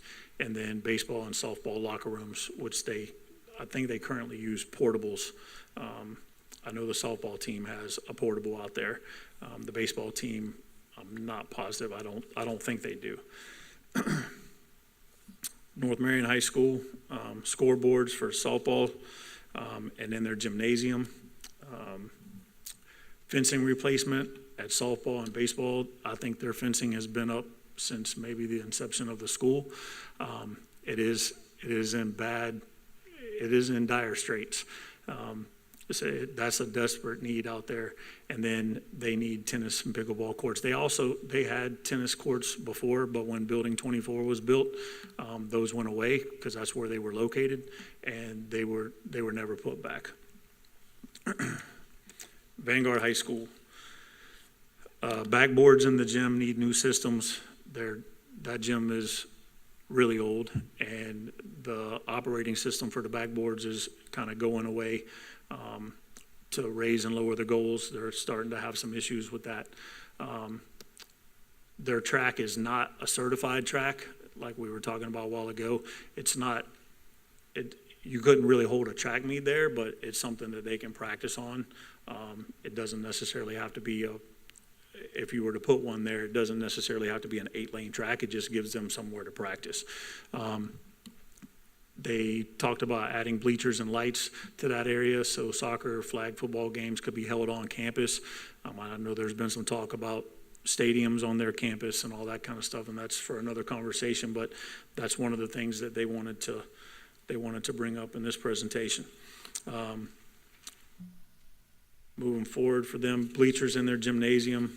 Again, that gym's been there for a long time. I went to high school there, so it's the same gym. There hasn't been a lot of upgrades. They're starting to have issues with their bleachers digging into the wood, which causes more damage and more repair costs for us. Cover over their softball batting cage, and then adding tennis and pickleball courts. They do have an area where it's my understanding they had them before, but they don't currently have any tennis courts on their campus. And then finally, Westport High School, a central athletic facility for their outdoor sports. Everyone knows like Westport's athletic facilities are a great distance from their field or from their school, and there's no locker rooms or common like athletic facility in that area, and that's where their stadium is, their baseball field, their softball field, their tennis courts, all that stuff is located in one area, but there's nothing down there as far as locker rooms or anything like that.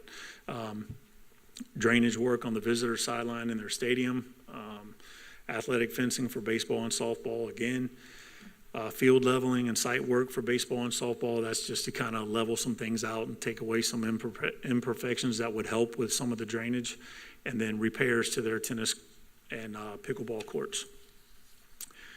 So in summary, as you can see, there's many upgrades and additions that are needed at all athletic facilities across the district. Currently, our district is funding a good majority of the stuff that we talked about earlier as far as timing, EMS services, fertilization, all these types of things, gym maintenance, school-based budgets and funding sources we talked about. These needs have been prioritized just so we can see what each individual site needs in addition to what all schools actually need, and then approximate budgets for some of these projects that were presented. That is the end of our presentation. Dr. Gullett? Oh, is that all? No. Thank you so much, Mr. Tucker, and just to reiterate my thanks, because board, as you know, I made a comment last time when you all were talking about the priority list. Mr. Tucker and the team were already well underway with this project of needs, so really appreciate just the proactive nature that you guys have led in getting accurate information so that we can help to try to catch up on the large amount of needs that we have and we want to be able to provide to our greater community and to our schools, certainly. So thank you. Yes, ma'am. Thank you. Board Member Campbell, I get the feeling you have something to say. Well, I thank you, Mr. Tucker, Dr. Brewer, and all the athletic directors for putting this list together. Part of the reason this came forward today is because if the community votes in support of the half-cent sales tax, this board created a priority list of schools that we would want to build replacement classroom buildings, new schools, of lots of things. And I was advocating at that time from this board seat saying that putting in rubberized tracks, I believe, is a safety issue for our student track athletes. And so that's part of what came forth and how this has come to us today. So I'm grateful for that, and that we can continue to further the conversation. I believe that putting an emphasis in an area like this that is a capital funding challenge that this district has had for many, many years. We know that all of these are needs specifically for facilities within our athletic community. We hear it from alumni. We hear it from parents. So this is a community conversation that needs to be had. In part, another reason why I said we're missing a person at the district to go out and get sponsorships and partnerships, like large, donations. And we're missing that person, so that kind of is a tie-in into this conversation. But thank you for outlining all of the needs. As a mom of student athletes, I've seen these needs. I've seen the challenges that our students are experiencing. And just from this board seat, I want to be a part of this board that makes this a priority, that previous boards potentially have not had the ability to do so.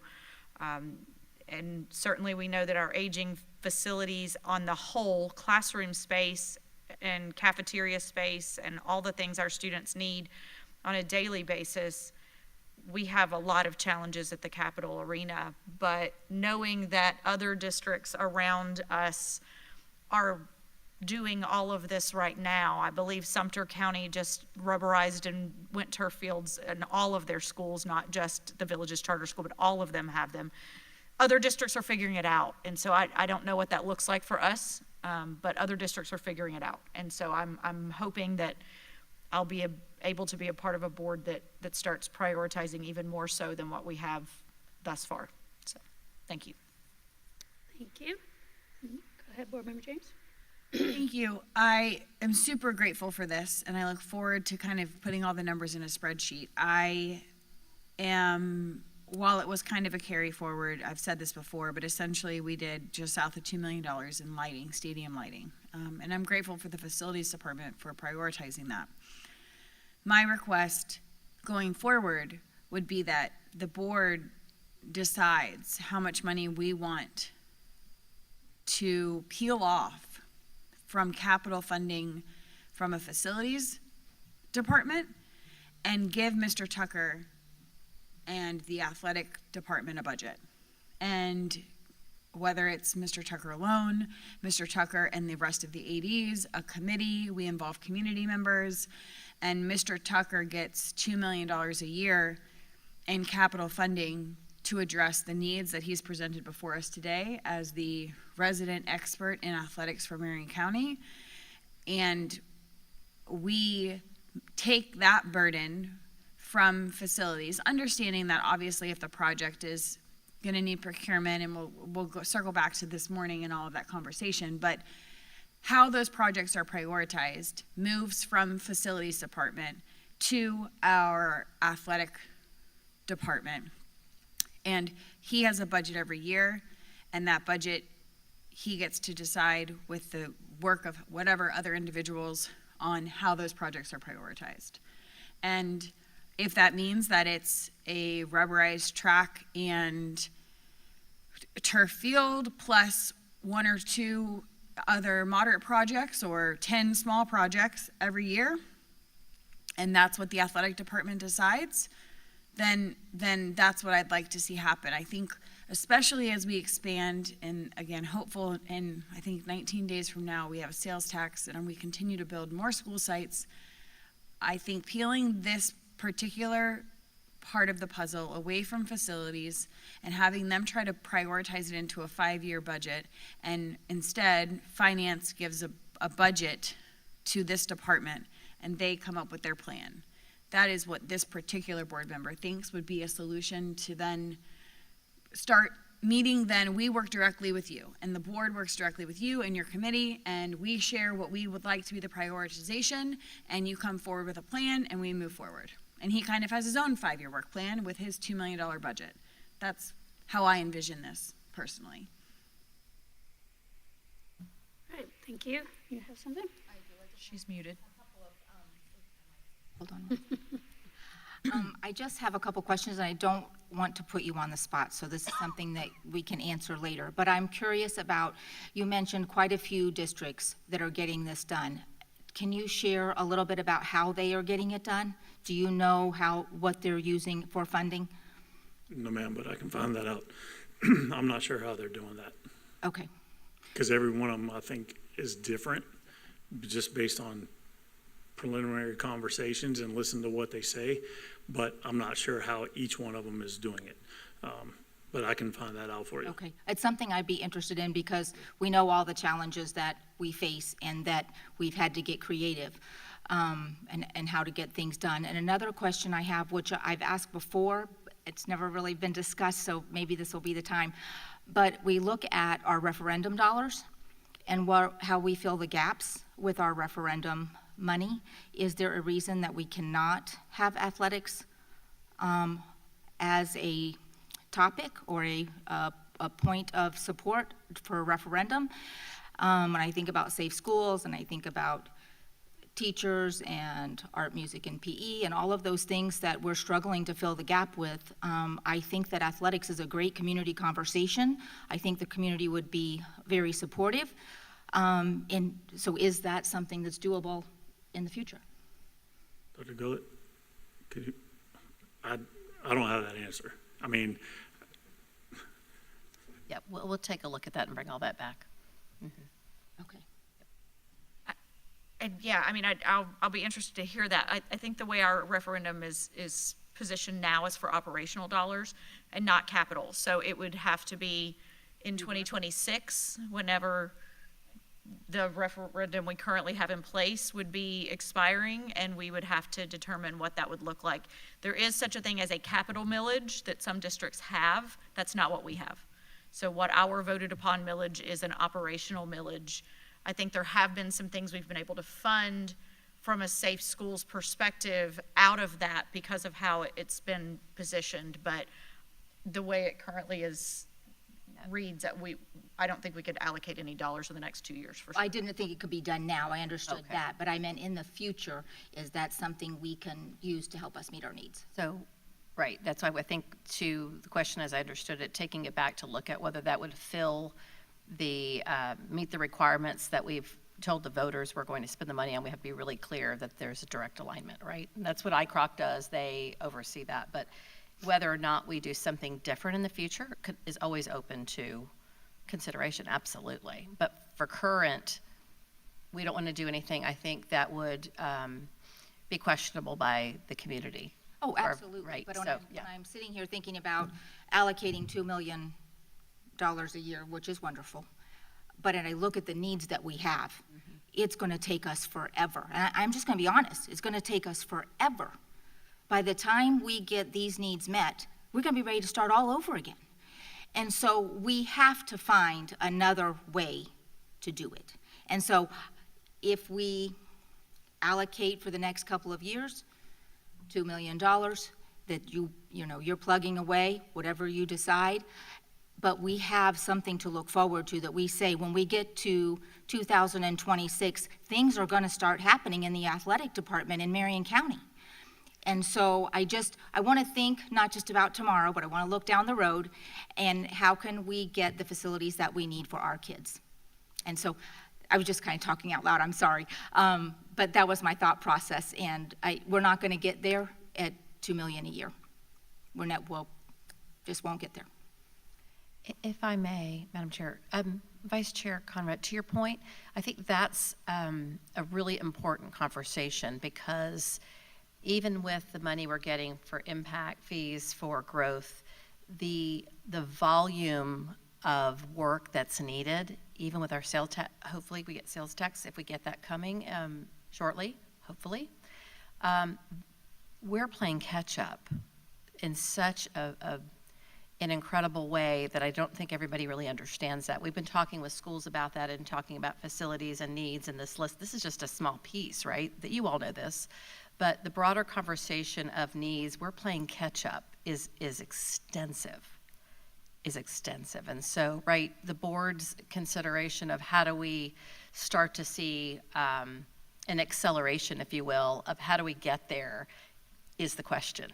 Because I do agree, and I have to be really careful and I use this word, and Ms. Bosnellis, forgive me, doing this creatively, legally, creatively, and utilizing all funds and in different ways, other districts, I can say that different districts do this differently. I think we really have to get honest about how we can do that, because plugging away, yes, we're plugging away, but the plugging away, the needs are increasing at a greater rate, and the gap is continuing to widen, right? So we're not decreasing that gap at all yet. And then you talk about these needs that you see today for athletics. I don't see that decreasing rapidly, is the word I'm looking for. So we have to look at all options, and I do think we're going to lean on our community hard to help us with that. I agree. Right? And being where we are in the state, we've had this conversation at schools too, and coaches and ADs. I mean, we are in such an opportunity here to host and to do things that are innovative and state of the art, and that really benefit this entire community and show everyone what we're here to do. I agree. It's just, if people haven't been following along the conversation for the last year, it's just parallel to what we've been talking about with our schools. It's the exact same issues. Our schools are old. Our athletic facilities are old. And so just highlighting that, and maybe there's Kevin, close your ears, maybe there's a short video that we have that we can share about what's needed at our athletics. Because when we did our facilities tours, that was not included.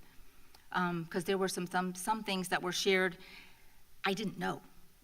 I didn't know. I just hadn't been on the athletic field at certain schools. So just looking at, improving the awareness, including the community in the conversation, and finding ways to make Marion County the place to be for athletics. So this Video's a good idea. And thankful that we've opened up the conversation. So thank you, Mr. Tucker, for all I know that you've been gathering information and compiling information for a long time, so thank you for sharing with us today. Yes, ma'am, thank you. Thank you, and yes, this is a great opener to what is going to need to be a lot of continued conversation and problem solving. One thing I wanted to confirm, we're not expecting kids to pay participation fees anymore, is that correct? Okay. That is correct. I'm really glad to hear that. It is such a barrier for a lot of families, and to think that a kid wouldn't even ask because they kind of would know what the answer is or what a hardship it would be. So that really, this is a terrible pun, levels the playing field, so that more kids can really participate. I'd also be interested to know, as we begin to get the next presentations with dollar signs attached to the categoricals, I would just like to know what percent of the student body in each high school participates in sports. So say, for math purposes, it's a school of 2,000 kids. What percentage is involved in a sport? So off the top of my head, I can tell you so Westport High School has 3,100 students right now, right, in the neighborhood. They have approximately 700 athletes. Forest High School has 2,400 students, and they've got approximately 800 athletes. So it varies from school to school. I think it just depends on the area that they're in and the things that the kids are interested in. North Marion has approximately 300 athletes, but their school population is around 1,200, 1,250. So that gives you kind of an idea. I mean, it varies from school to school. Okay. Yeah, that would be just interesting to know, because that may help us with prioritizing as well. Certain schools that have a very high participation rates, may get priority on certain things. And I guess what crossed my mind too is that, and that's one reason why I asked about how many kids are participating, is that it really doesn't seem like there's been that much investment over the years, and from the school system side, and I'm sure there's all kinds of reasons for that, typically, and overarchingly, the lack of money. So I agree that we're going to need to, if we ever want to get ahead of this, we're going to have a detailed and big picture plan, to fund. And I know the stadium is a whole different conversation, but it's out there in the community, and I just want to make it clear that the whole stadium conversation of having a stadium at Vanguard finally to continuing the using one at Booster, that wasn't an idea that came from the board. That came directly from community, from a community member that represents a lot of passion at Vanguard. So I just kind of wanted to clear that up, that, no board member sitting up here is trying to build a stadium for their own whatever. This is a need that was brought by citizens as they see it. So that's also going to need to be part of the conversation down the road, because it was interesting to me that it almost seemed like a 50-50 of people that were like, well, we really want and deserve a stadium at our own high school. Why wouldn't we? We haven't had one. And then others that really see the tradition, and so many traditions do seem to be going away since the 70s of going to Booster and playing. And, so anyway, there's a lot of opportunity here to make a lot of really good improvements. And I think that other board members have hit it right on the head, that there is a lot of community commitment and passion for sports. So I believe that what we come up with, it's a good, solid plan. I think people will get behind it and push. So it's pretty exciting. Yes. Thank you. Mr. Tucker, if you are getting for us, since we're asking for all these numbers, if you are going to give us in actual print the numbers of student body and the numbers of student athletes, I would also ask the number of student ticket sales. And so that should be an easy statistic for us to get as well, because these sports are not just benefiting the students on the fields or the courts. These sports are also definitely impacting student culture and the ability to support their teams and support their friends. And I also wanted to just tag on a bit to what Ms. Conrad was saying. I have a chart. I have no idea. This came from Ms. Boston Ellis at some point, I'm sure. But I have a chart that someone created of existing local taxes for schools and children from 2010. So you listed, I think you said Leon, Hillsborough, maybe Brevard. They've all had sales tax for school capital outlay since at least 2010. So chances are, I'm not putting words in their mouths, but this is 20 some odd districts across the state that have had a half-cent sales tax specifically for purposes like what we're talking about today. So I think those school districts that have been able to go ahead and meet the needs of their students in this arena and way have already had community support for a long time for things like this, and they started asking their community for support in 2010, 2012, 2015, that predates all of us. And so I'm just grateful that we're having the conversation now and looking forward to continued conversations in this vein. That's good. Anything else for the good of the cause? All right. Thank you. Appreciate it. Thank you. Is there any public comment? Given our staff is dwindling. Okay, hearing none. We'll get on to our last item. Dr. Gullett. Thank you, Madam Chair, members of the board. Our last item on the agenda for today, I know it's been a long day already. I'm pleased to have Mr. McFadden come up, and then I think he's going to introduce Ms. Barnes for discussion over what we do for compliance for the inspection reports for Safe Schools. Thank you. Yes, ma'am. Thank you all again. Second time around. Just to, provide some little bit of clarity to what Mr. Tucker and Dr. Brewers put together.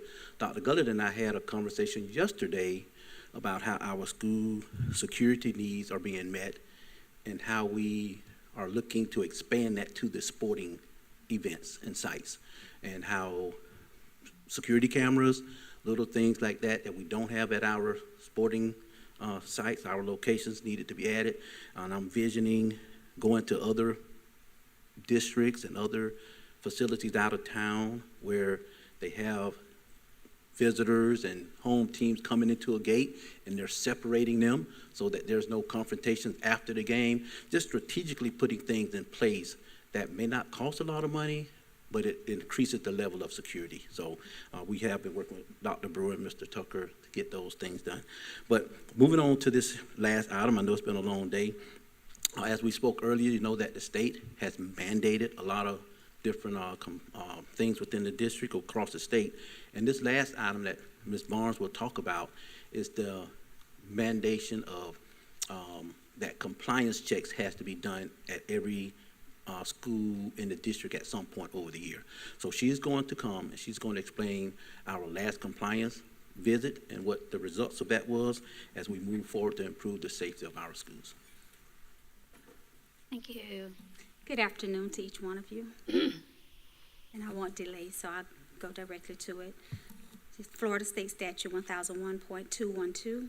The Office of Safe School was instructed to develop and adopt a Florida School Safety Compliance Inspection Report to document compliance or non-compliance with school safety requirements that's mandated by law or rule and adheres to the established school safety best practices to evaluate the safety, security, and emergency responses of the schools. Furthermore, the Office of Safe Schools was instructed to conduct unannounced inspections of all public and charter schools while school is in session and investigate reports of noncompliance with school safety requirements. Thereafter, the Office of Safe Schools is instructed to provide quarterly reports to each district superintendent and school safety specialists identifying the number and percentage of schools, including charter schools, inspected or re-inspected during that quarter and the number and percentage of the inspected schools that had no school safety requirement deficiencies. Earlier, Dr. Gullett, she was so concise when she mentioned how the laws and the interpretation and the consistency as it goes forth with these compliance inspections, and it does have a bearing. So recall that the following report does not contain detailed information, and that's to maintain a level of safety and security. The Office of Safe Schools report the following for the 2024-2025 October quarterly report. The number of schools inspected or re-inspected is 2. The percentage of schools inspected or re-inspected is 3.7. The number of inspected schools with no school safety required deficiencies would be 0. The percentage of inspected schools with no school safety requirement deficiencies would be 0. And that concludes the compliance inspection quarterly report for Marion County Public Schools. You win the award for the shortest presentation. Yes, they told me it should be something quite boring. I like boring when it comes to safety and security. There's nothing going on, that's a good thing. Yes, ma'am. Thank you. Thank you very much. Is there any questions, comments from the board? Did you have something else, Mr. McFadden? Yes, ma'am. Yes. So keep in mind, once the inspectors come and they do the compliance checks, any non-compliance issues are addressed immediately by Ms. Barnes as the school safety specialist. We notify Dr. Gullett of what they are, and the state will come back within They have 6 months. six months to come back. And again, our goal is to go out, have these compliance inspections prior to them getting here. And obviously, if we have, they check 2 schools and whatever is may not be in full compliance, little small minor things, we can make sure that those schools, when the state comes back to do inspections, aren't caught up into those little small, any type of violations. Very good. Board? Good? Yes, ma'am. Thank you. Yes, thank you. You're welcome. All right, Dr. Gullett, I think that. That actually concludes our formal agenda. Thank you, Madam Chair. Okay, would you like to begin with your comments that you saved from earlier today? I certainly will, thank you, and I will be very brief, because again, I appreciate the board's patience and always active involvement and authentic commitment to our students. So just briefly, and several of these are because of the recent hurricanes, and I wasn't here, the last meeting, wasn't able to be here because I was at the Emergency Operations Center at the request of the Emergency Management Director to make some critical decisions for our schools. So a couple wrap-up items, and you're going to see this in my weekly wrap-up this week. I want to to highlight and recognize that we've been celebrating Hispanic Heritage Month, and that's September 15th through the 15th. This week's wrap-up is going out a little late because of the hurricane, but just appreciate all of our staff and recognition of our amazing Hispanic Americans in our district and the work that they do, our staff and our students too, and appreciate all of them and want to recognize them not just this month, but all year long. Really proud of our diverse population. It is also National Principals Month in October. I know it's midway through again, delay with the hurricanes, but appreciate all that our teams are doing. There was a Principals Day we recognized earlier, but appreciate each and every one of our principals' leadership, instructionally and managerially too, and meeting the needs of our students. On Tuesday, we're going to do some recognition with the shelters I referenced earlier, hurricanes, the amount of people involved in addressing the needs of our community through these recent hurricanes. Yesterday, many of us were at the CEP breakfast and heard from the city of Ocala and others about our first responders and how much we appreciate them, and we absolutely do. I want to take a moment to say the missing part of that was our team. What was missing to me was the recognition that it's our shelters. Our schools are the only shelters. Our schools are the only shelters that support all of Marion County, and even those residents who came in from all across the state. We had 10 shelters. And the amount of work that goes into preparing for those shelters, through the sheltering, post-sheltering, calls, texts, and making sure that our schools are safe to reopen. Countless people, hundreds and hundreds of people involved in that. So I am incredibly grateful to everyone who makes that possible. And I just think it's important for the community to understand that we are glad to do it, but understand that it takes a lot of work on our part. So I just want to provide recognition to that. It is also National School Lunch Week. So when I mention shelters, I did put those together on purpose because serving our community with food and being present with that. But what we do every day to make sure that our students are set up for success for optimizing learning really does take a village. And so incredibly grateful and appreciative. I always try when I'm in schools to go in and talk to the lunchroom staff and thank them and our custodial staff and everybody who makes the wheels move forward for our students. And sometimes I feel like they may not feel as visible, but I recognize them and I see them, and that may be the best and sometimes the only meal for those students every day. I am incredibly grateful for all that they do. And just another quick shout out to, had great school visits this week, and yesterday, I do have to just do this, and I don't often do this, but South Ocala, 5th grade team, they're digging deeply into IB planning. What a model, what a model. They never know when I'm coming, so popping in and even sitting with them and engaging with our teachers of welcoming arms of what's happening every single day in this district from our teachers and staff, our students, is absolutely impressive. So really grateful to everyone. Thank you, Board. Thank you, Dr. Gullett. Ms. Martinez, anything from your seat? No, Madam Chair. Attorney Powers? Thank you. Nothing from legal, thank you. Thank you.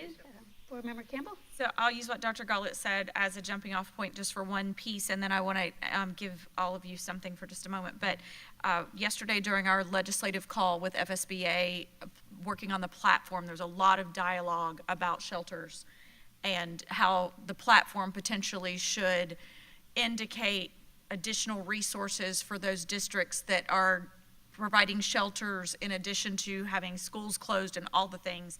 And it was interesting to hear because it's going to do a winners and losers kind of thing. So that there's a lot of conversation around capital and all, and we can elaborate on that another time. We've been here a long time. But I noted yesterday that Katie Campbell from Brevard said that they haven't used schools as shelters for at least 6 or 7 years because their county identified that it impacts schools so much that they're going to come up with another way. And so since she's been a board member, they haven't ever had to open a school shelter. I found that to be interesting. I think it highlights the additional conversations that we need to have, but that isn't a blanket statement across the state because several counties are already fixing it in other ways. Okay, then I want to pass these out to all of you, and I'm giving you two, Ms. Martinez, because you can put one in Reverend Cummings' box. You guys know that this is something that I've brought up a couple of years now. I think each year I've brought this up, and it is the school assignments that each board member has.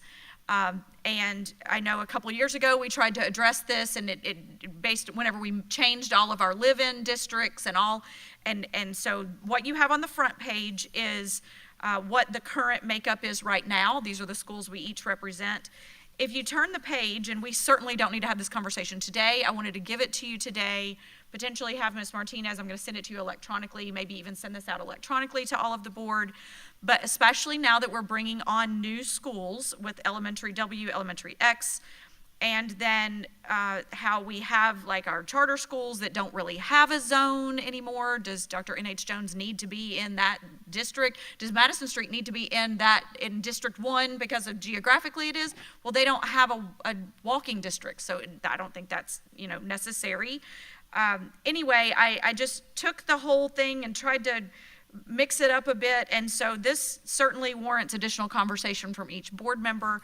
That's on the second page, because the first page is how it's made up right now. And so I know I've made this conversation happen a lot over the last couple of years, but the first time I brought it up was after I drove the District 1 schools in 2020 when I was a candidate at that time, and was like, okay, well, how come I, as District 1, represent Greenway and Lake Weir High School on this side of Merricamp Road, but I don't represent Emerald Shores, but when I cross over Baseline Road, then I represent Forest High School, but not, and anyway, so that's where my whole thought process started. And then now that we've changed our live-in districts, and actually the people that would have the opportunity to run for any one of our seats, the Silver Spring Shores area is not a part of District 1 anymore at all. And so that's just one illustration. And I'm certainly grateful to continue to represent Greenway and Lake Weir if the board does not want to touch this. But I believe, especially now that we're bringing new schools on, that it's time to have this conversation. And since rezoning was on the item today, I thought, okay, let me just pass out to you what I've created, and then we can certainly massage it, have additional conversation if the board sees fit over the course of the next couple of months. I would propose this something potentially would change for the 2025-2026 school year, understanding that we will also be in the midst of building a new high school in that year that I've already kind of put right now under the District 3 because it will be in Marion Oaks. So anyway, I just wanted to pass this out. I'll also send it to Ms. Martinez electronically, so perhaps she can send it out to all of you. And if the board is interested in having this conversation more in depth, then I would welcome that in a future work session, possibly in the beginning of 2025. All right, thank you for sharing. Can I ask a question? Sure.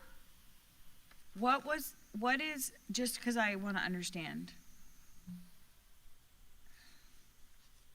how did you come up with the changes? So and that's a great question because I didn't provide the other piece. So if you go to the Supervisor of Elections website and you pull up our live-in districts, they are represented in these 5 colors. So these 5 colors represent our live-in districts. And so for the most part, the way that I move them around are the schools in my live-in district are actually now in Bellevue. And so if you look at mine in particular, Madison Street, again, I said, doesn't necessarily need to have a zone. MTI, if we put all alternative education together, that's kind of how I did a few of these. There's, like, each one of them has a different nuance to it.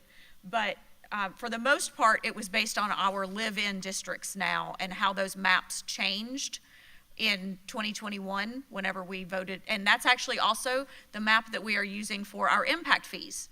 So the 5 live-in districts are where impact fees can be spent. If they're collected in our live-in districts, they can be spent in those areas. And so I thought if we created something where it actually had the schools represented more in our live-in districts, But again, there's a lot of nuance here that we can have extensive conversation about.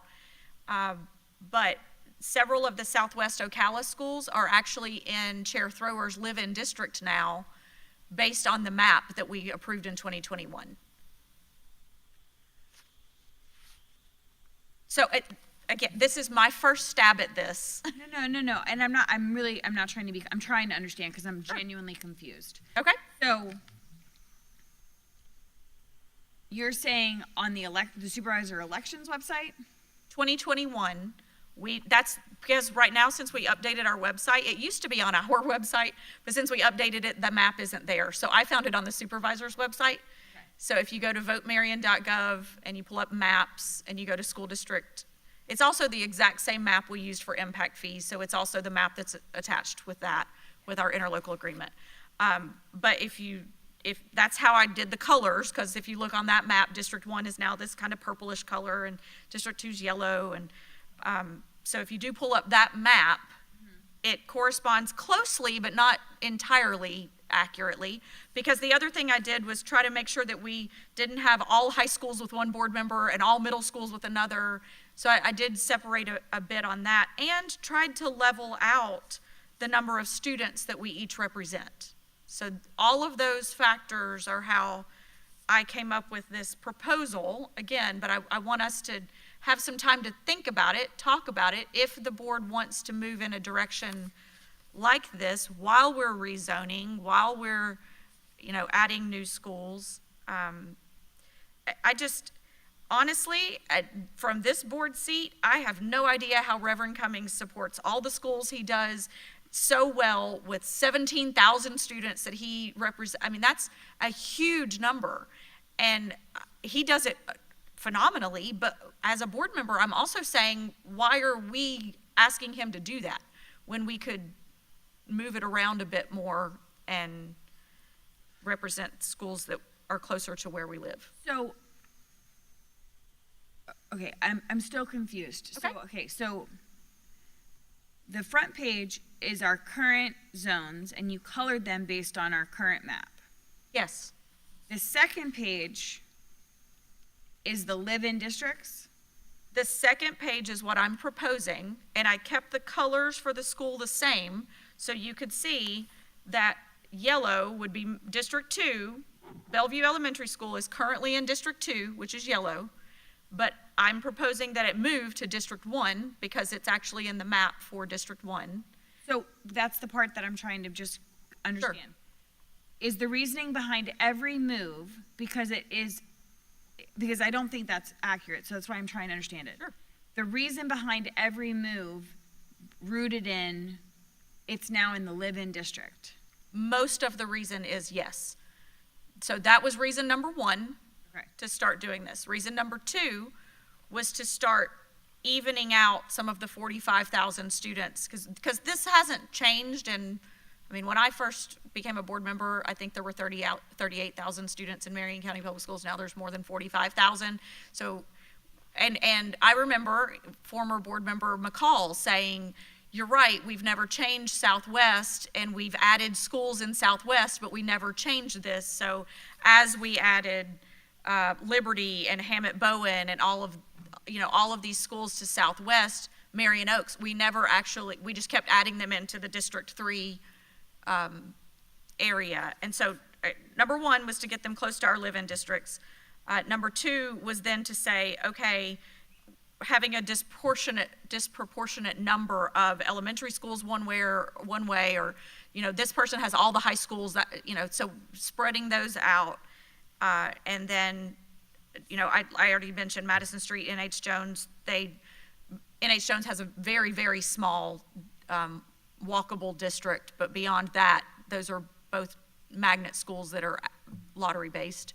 So they don't necessarily have to go geographically, because there's not because you could be representing Madison Street as I do now and have parents in the Forest or parents in Dunellen. And so, anyway, so that, and same thing with MTI. So MTI obviously is located here, but it is an alternative program, and students are coming from all over the county to be in it. So I was trying to lump all of the alternative education PACE Acceleration Academy, all of that together. Certainly doesn't have to be, but that, I didn't intend for us to have a long conversation. I wanted to just pass it out. I just wanted to understand, so when I go back. Sure. So I get where it came from, is not, so I can understand, as I think about it, I can understand your logic. Sure.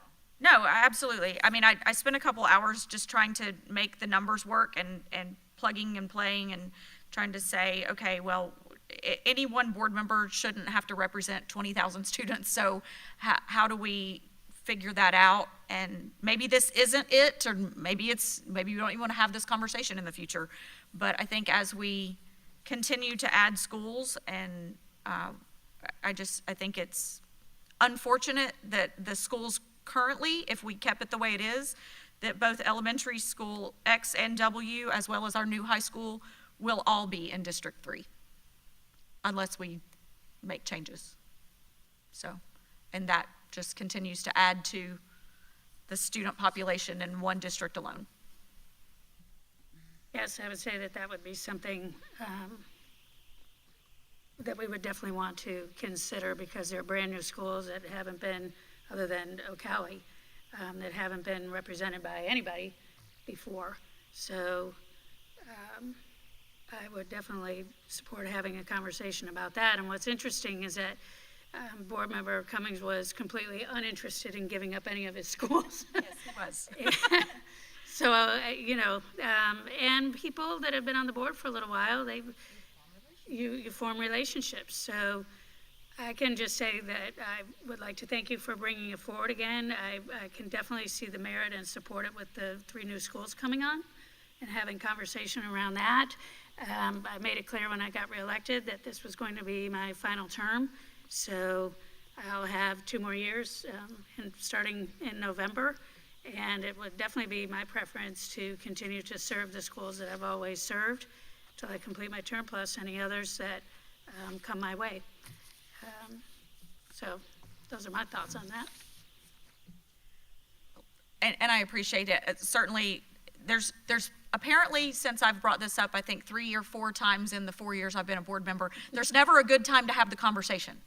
So, and everybody feels passionate about the schools they represent, and we know that we all go to all schools, and we know that we all are having relationships with all different administrators and then those administrators might be moved, and then that relationship goes to another school or whatever that looks like. So as I've approached it time and time again, I've just had a conversation and not actually presented something as an actual proposal. And so that's what I'm putting some colors and letters and numbers to what this actually looks like. But I also understand the passion that Reverend Cummings came saying he didn't want to give up any of his schools, and the same passion I just heard from Chair Thrower. She doesn't want to give up any of her schools either until she's out of here. So, and I can appreciate that. I can, but I think that it still warrants a conversation, starting with the livable district, the live-in districts that we have, and the area that we live in, that we represent, and that mirroring more closely to the map that we approved and the schools that we represent. I'm still confused. It's been a long time. Is East Marion not in my live-in district? Am I missing something? Actually, it's not. That the geographical, that's the other piece I did. I took the geographical zoning maps for the elementary schools. So the numbers of students that attend East Marion are predominantly from the Ocklawaha Fort that's actually in Vice Chair Conrad, the zone. Where East Marion's address? The address is, the zone is not. Okay, but, so that's what I'm trying to just clarify. Sure. This was a lot of maps I had all over the place when I was doing it. The students that feed East Marion, some of those students would be in your district. I mean, I feel like we could split hairs all the way down to the nitty gritty, but that's I think why I have been so confused for the last 15 minutes. East Marion is definitely the address of East Marion Elementary School. I'm looking at the map right here, and there's only a bunch of precinct numbers on it, but I'm pretty positive East Marion resides in District 5. So I would have to pull and I have it. And if I'm wrong, I can be wrong, but there's a zoning map specifically for elementary school, and if you pull up the zone. I'm not talking about the zone. Right. I'm talking about the geographical location of the school. Right. Well, because that's what this conversation started with, is let's put the schools where they are. And so, East Marion is in District 5. I think, I believe so. Yes. Yes. The geographical location for East Marion. But if you look at the zoning map, and again, that's part of why I brought it up on a day we're talking rezoning. If you look at the zone of the students and the families represented that go to East Marion, the vast majority of that geographical area makes up predominantly in Vice Chair Conrad's district as opposed to District 5. But again, we don't have to talk about this in huge detail, but I did also that was the other map I used. I also actually overlaid the 5 district maps over top of the elementary zone map and said, okay, these schools, these families live in all of these areas that are in the areas that we have approved for our live-in districts. Got it. Okay. I think I'm clear now. Okay. I'm sorry I left out that map too. Seriously, guys, I spent hours on this. I was just trying to really understand. And I appreciate that. But I pulled so many different maps and looking at so many different things and then looking at the population numbers and then, anyway, so I welcome the idea to have a work session or an additional conversation about this, and certainly you can finagle this however you see fit. But I do appreciate the ability to have the conversation again and not just continue to put all of our new schools in one district for one board member to represent. And that's really at the heart of it all, so. And I can beat with that heart. The rest of it, not so much. That's just my feeling and my statement. I'm happy to take on any other schools, but I don't want to give up mine till. Just pull the map. There you go. And, we have a lot of things that need fixing. I'm not sure this completely is one of them unless it's legally required or something like that. But again, I've talked too much. I've stated my position, but it doesn't lessen my appreciation for you bringing this forward. There's my ceremonial tearing of the paper. The thought and the hours process is appreciated. And I'm only one board member. I would ask that the other board members give themselves a chance to think it through and decide, what your feelings are. And Board Member Cummings will get a copy of this, I think you said via. Both ways, electronically and paper copy. Okay, and then we can have another conversation. How's that? Great. All right, moving right along. Anything else? That's it. I've spoken enough. Thank you, Board Member Campbell. I got nothing. I'm good. You're good for today. I'm good. I think I've said all that needs to be said today. Okay. All right. Vice Chair Conrad. I do have a short list. I'll try to be quick. Kind of going along with Dr. Gullett thanking our schools and our staff for all of the hurricane shelters and all the work that goes in ahead of time and during and after, all the man hours, all of the staff that go into that. I did just also want to thank, because we've had also a lot of community conversation today, and we did have 10 local businesses take dinner to our sheltering schools. And so I just want to say thank you to them for helping us provide a nice hot meal, after a long work day. And so I'm thankful for that. And I know that the staff was thankful too. So I just wanted to give a shout out to those in our community that appreciate all that our schools and school staffs do. This morning, we had some difficult conversations while we had a meeting first thing this morning. And so I just wanted to share, I feel like we have some items to iron out when we talk about expulsions. And so just really would like some clarity, something in black and white that helps us, or helps me as a board member, understand what all is taken into account when we talk about expulsions with services and expulsions without services. So just, I know that seems like days ago, but it was this morning. Just would like some more clarifying information. And I know that's somewhat of new territory for us, and so we're figuring out as we go, but I would like something that is definite as we move forward. We had an awful lot of presentations today, awful lot of staff here today, and just want to thank them for all the work that they did in preparing and presenting.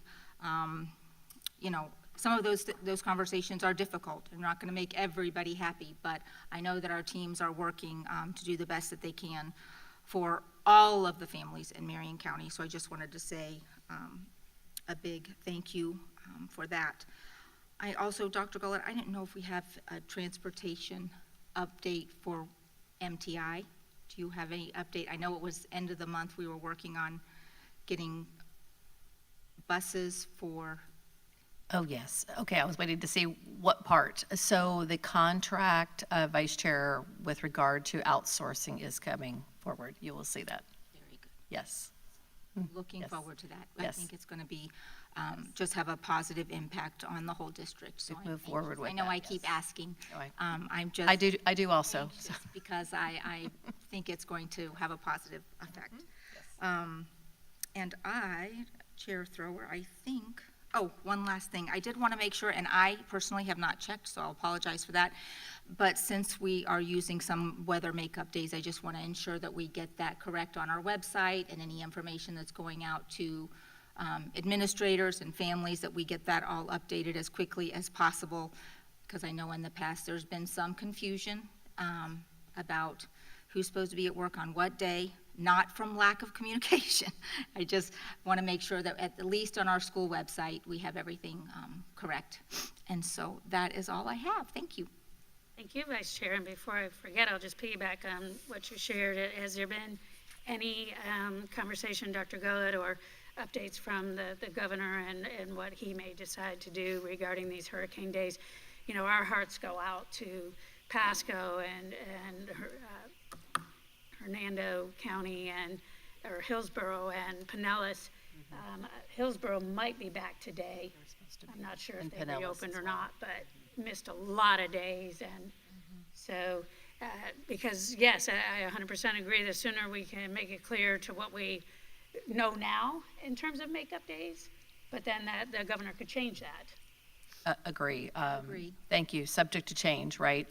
We've been following. I know I had a great call from one of our county commissioners this past weekend about some provisions provided from the state for hurricane identification, which is great, funding for that. We're waiting for more information and guidance with days. As you know, the last storm, no days were provided as anything. It did need to be made up. So subject to change. We continue to monitor. I agree with you. I think my understanding is Hillsborough was trying to go back today, as was Pinellas, because they still had schools that they could not open. So I think Volusia had one as well, one or two. But we'll keep you posted. Okay, great, thank you. And I sure echo, you know, when I first got on the school board and visited the Emergency Operations Center for the first time, it's like a whole underworld of happenings, and you're in this like bunker. I think it really is a bunker. It's and the planning, the angst, the coordination, the constant shifting of what you thought was a plan, but then based on the way the storm is moving and people that are so hungry and anxious for information, and you know, social media, it just catches fire. And before you know it, you know, it's just this conflagration of all kinds of rumors and gossip. It's just terrible, really, because when you have a chance to see the actual work that's being done and the number of people that are disrupting their whole life and families to try to take care of this community, And some of the negativity that came through on that was upsetting.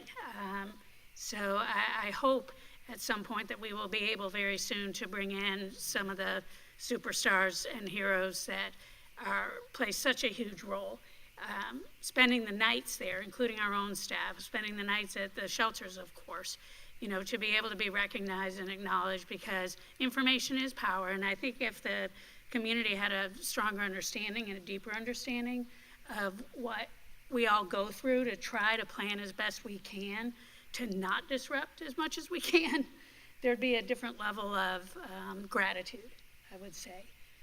Because all of us are, either you're always a parent, but have had kids in school and do now. And so any decision that we make directly affects us too, I think is my point.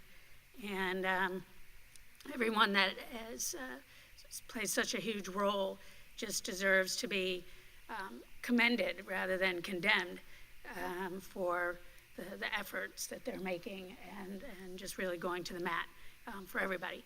So I'll look forward to maybe some upcoming recognitions at future school board meetings, or even depending on people's work schedules, if recognizing them at a work session. I think of our bus drivers. They're out on running their routes still, a lot of them by the time our school board meeting starts. But maybe we could recognize them at a work session, because a lot of people don't even know that it's our bus drivers that are going to get folks with special needs that don't have a ride, and just everything. So very, very deep thank yous to all. All right, a few meeting reminders. The next administrative briefing and work session is scheduled for November 7th, 2024 at 9 a.m. There's a special school board meeting scheduled for November 7th, 2024 at 7:30 a.m. The next school board meeting is scheduled for November 12th, 2024 at 5:30 p.m. So the beat goes on, the work continues, and it's been a long and productive day. So if there's nothing else that anyone wants to share, we will consider adjourning at 1:53 p.m. How's that? Beautiful. Okay, adjourned at 1:53. Thank you all.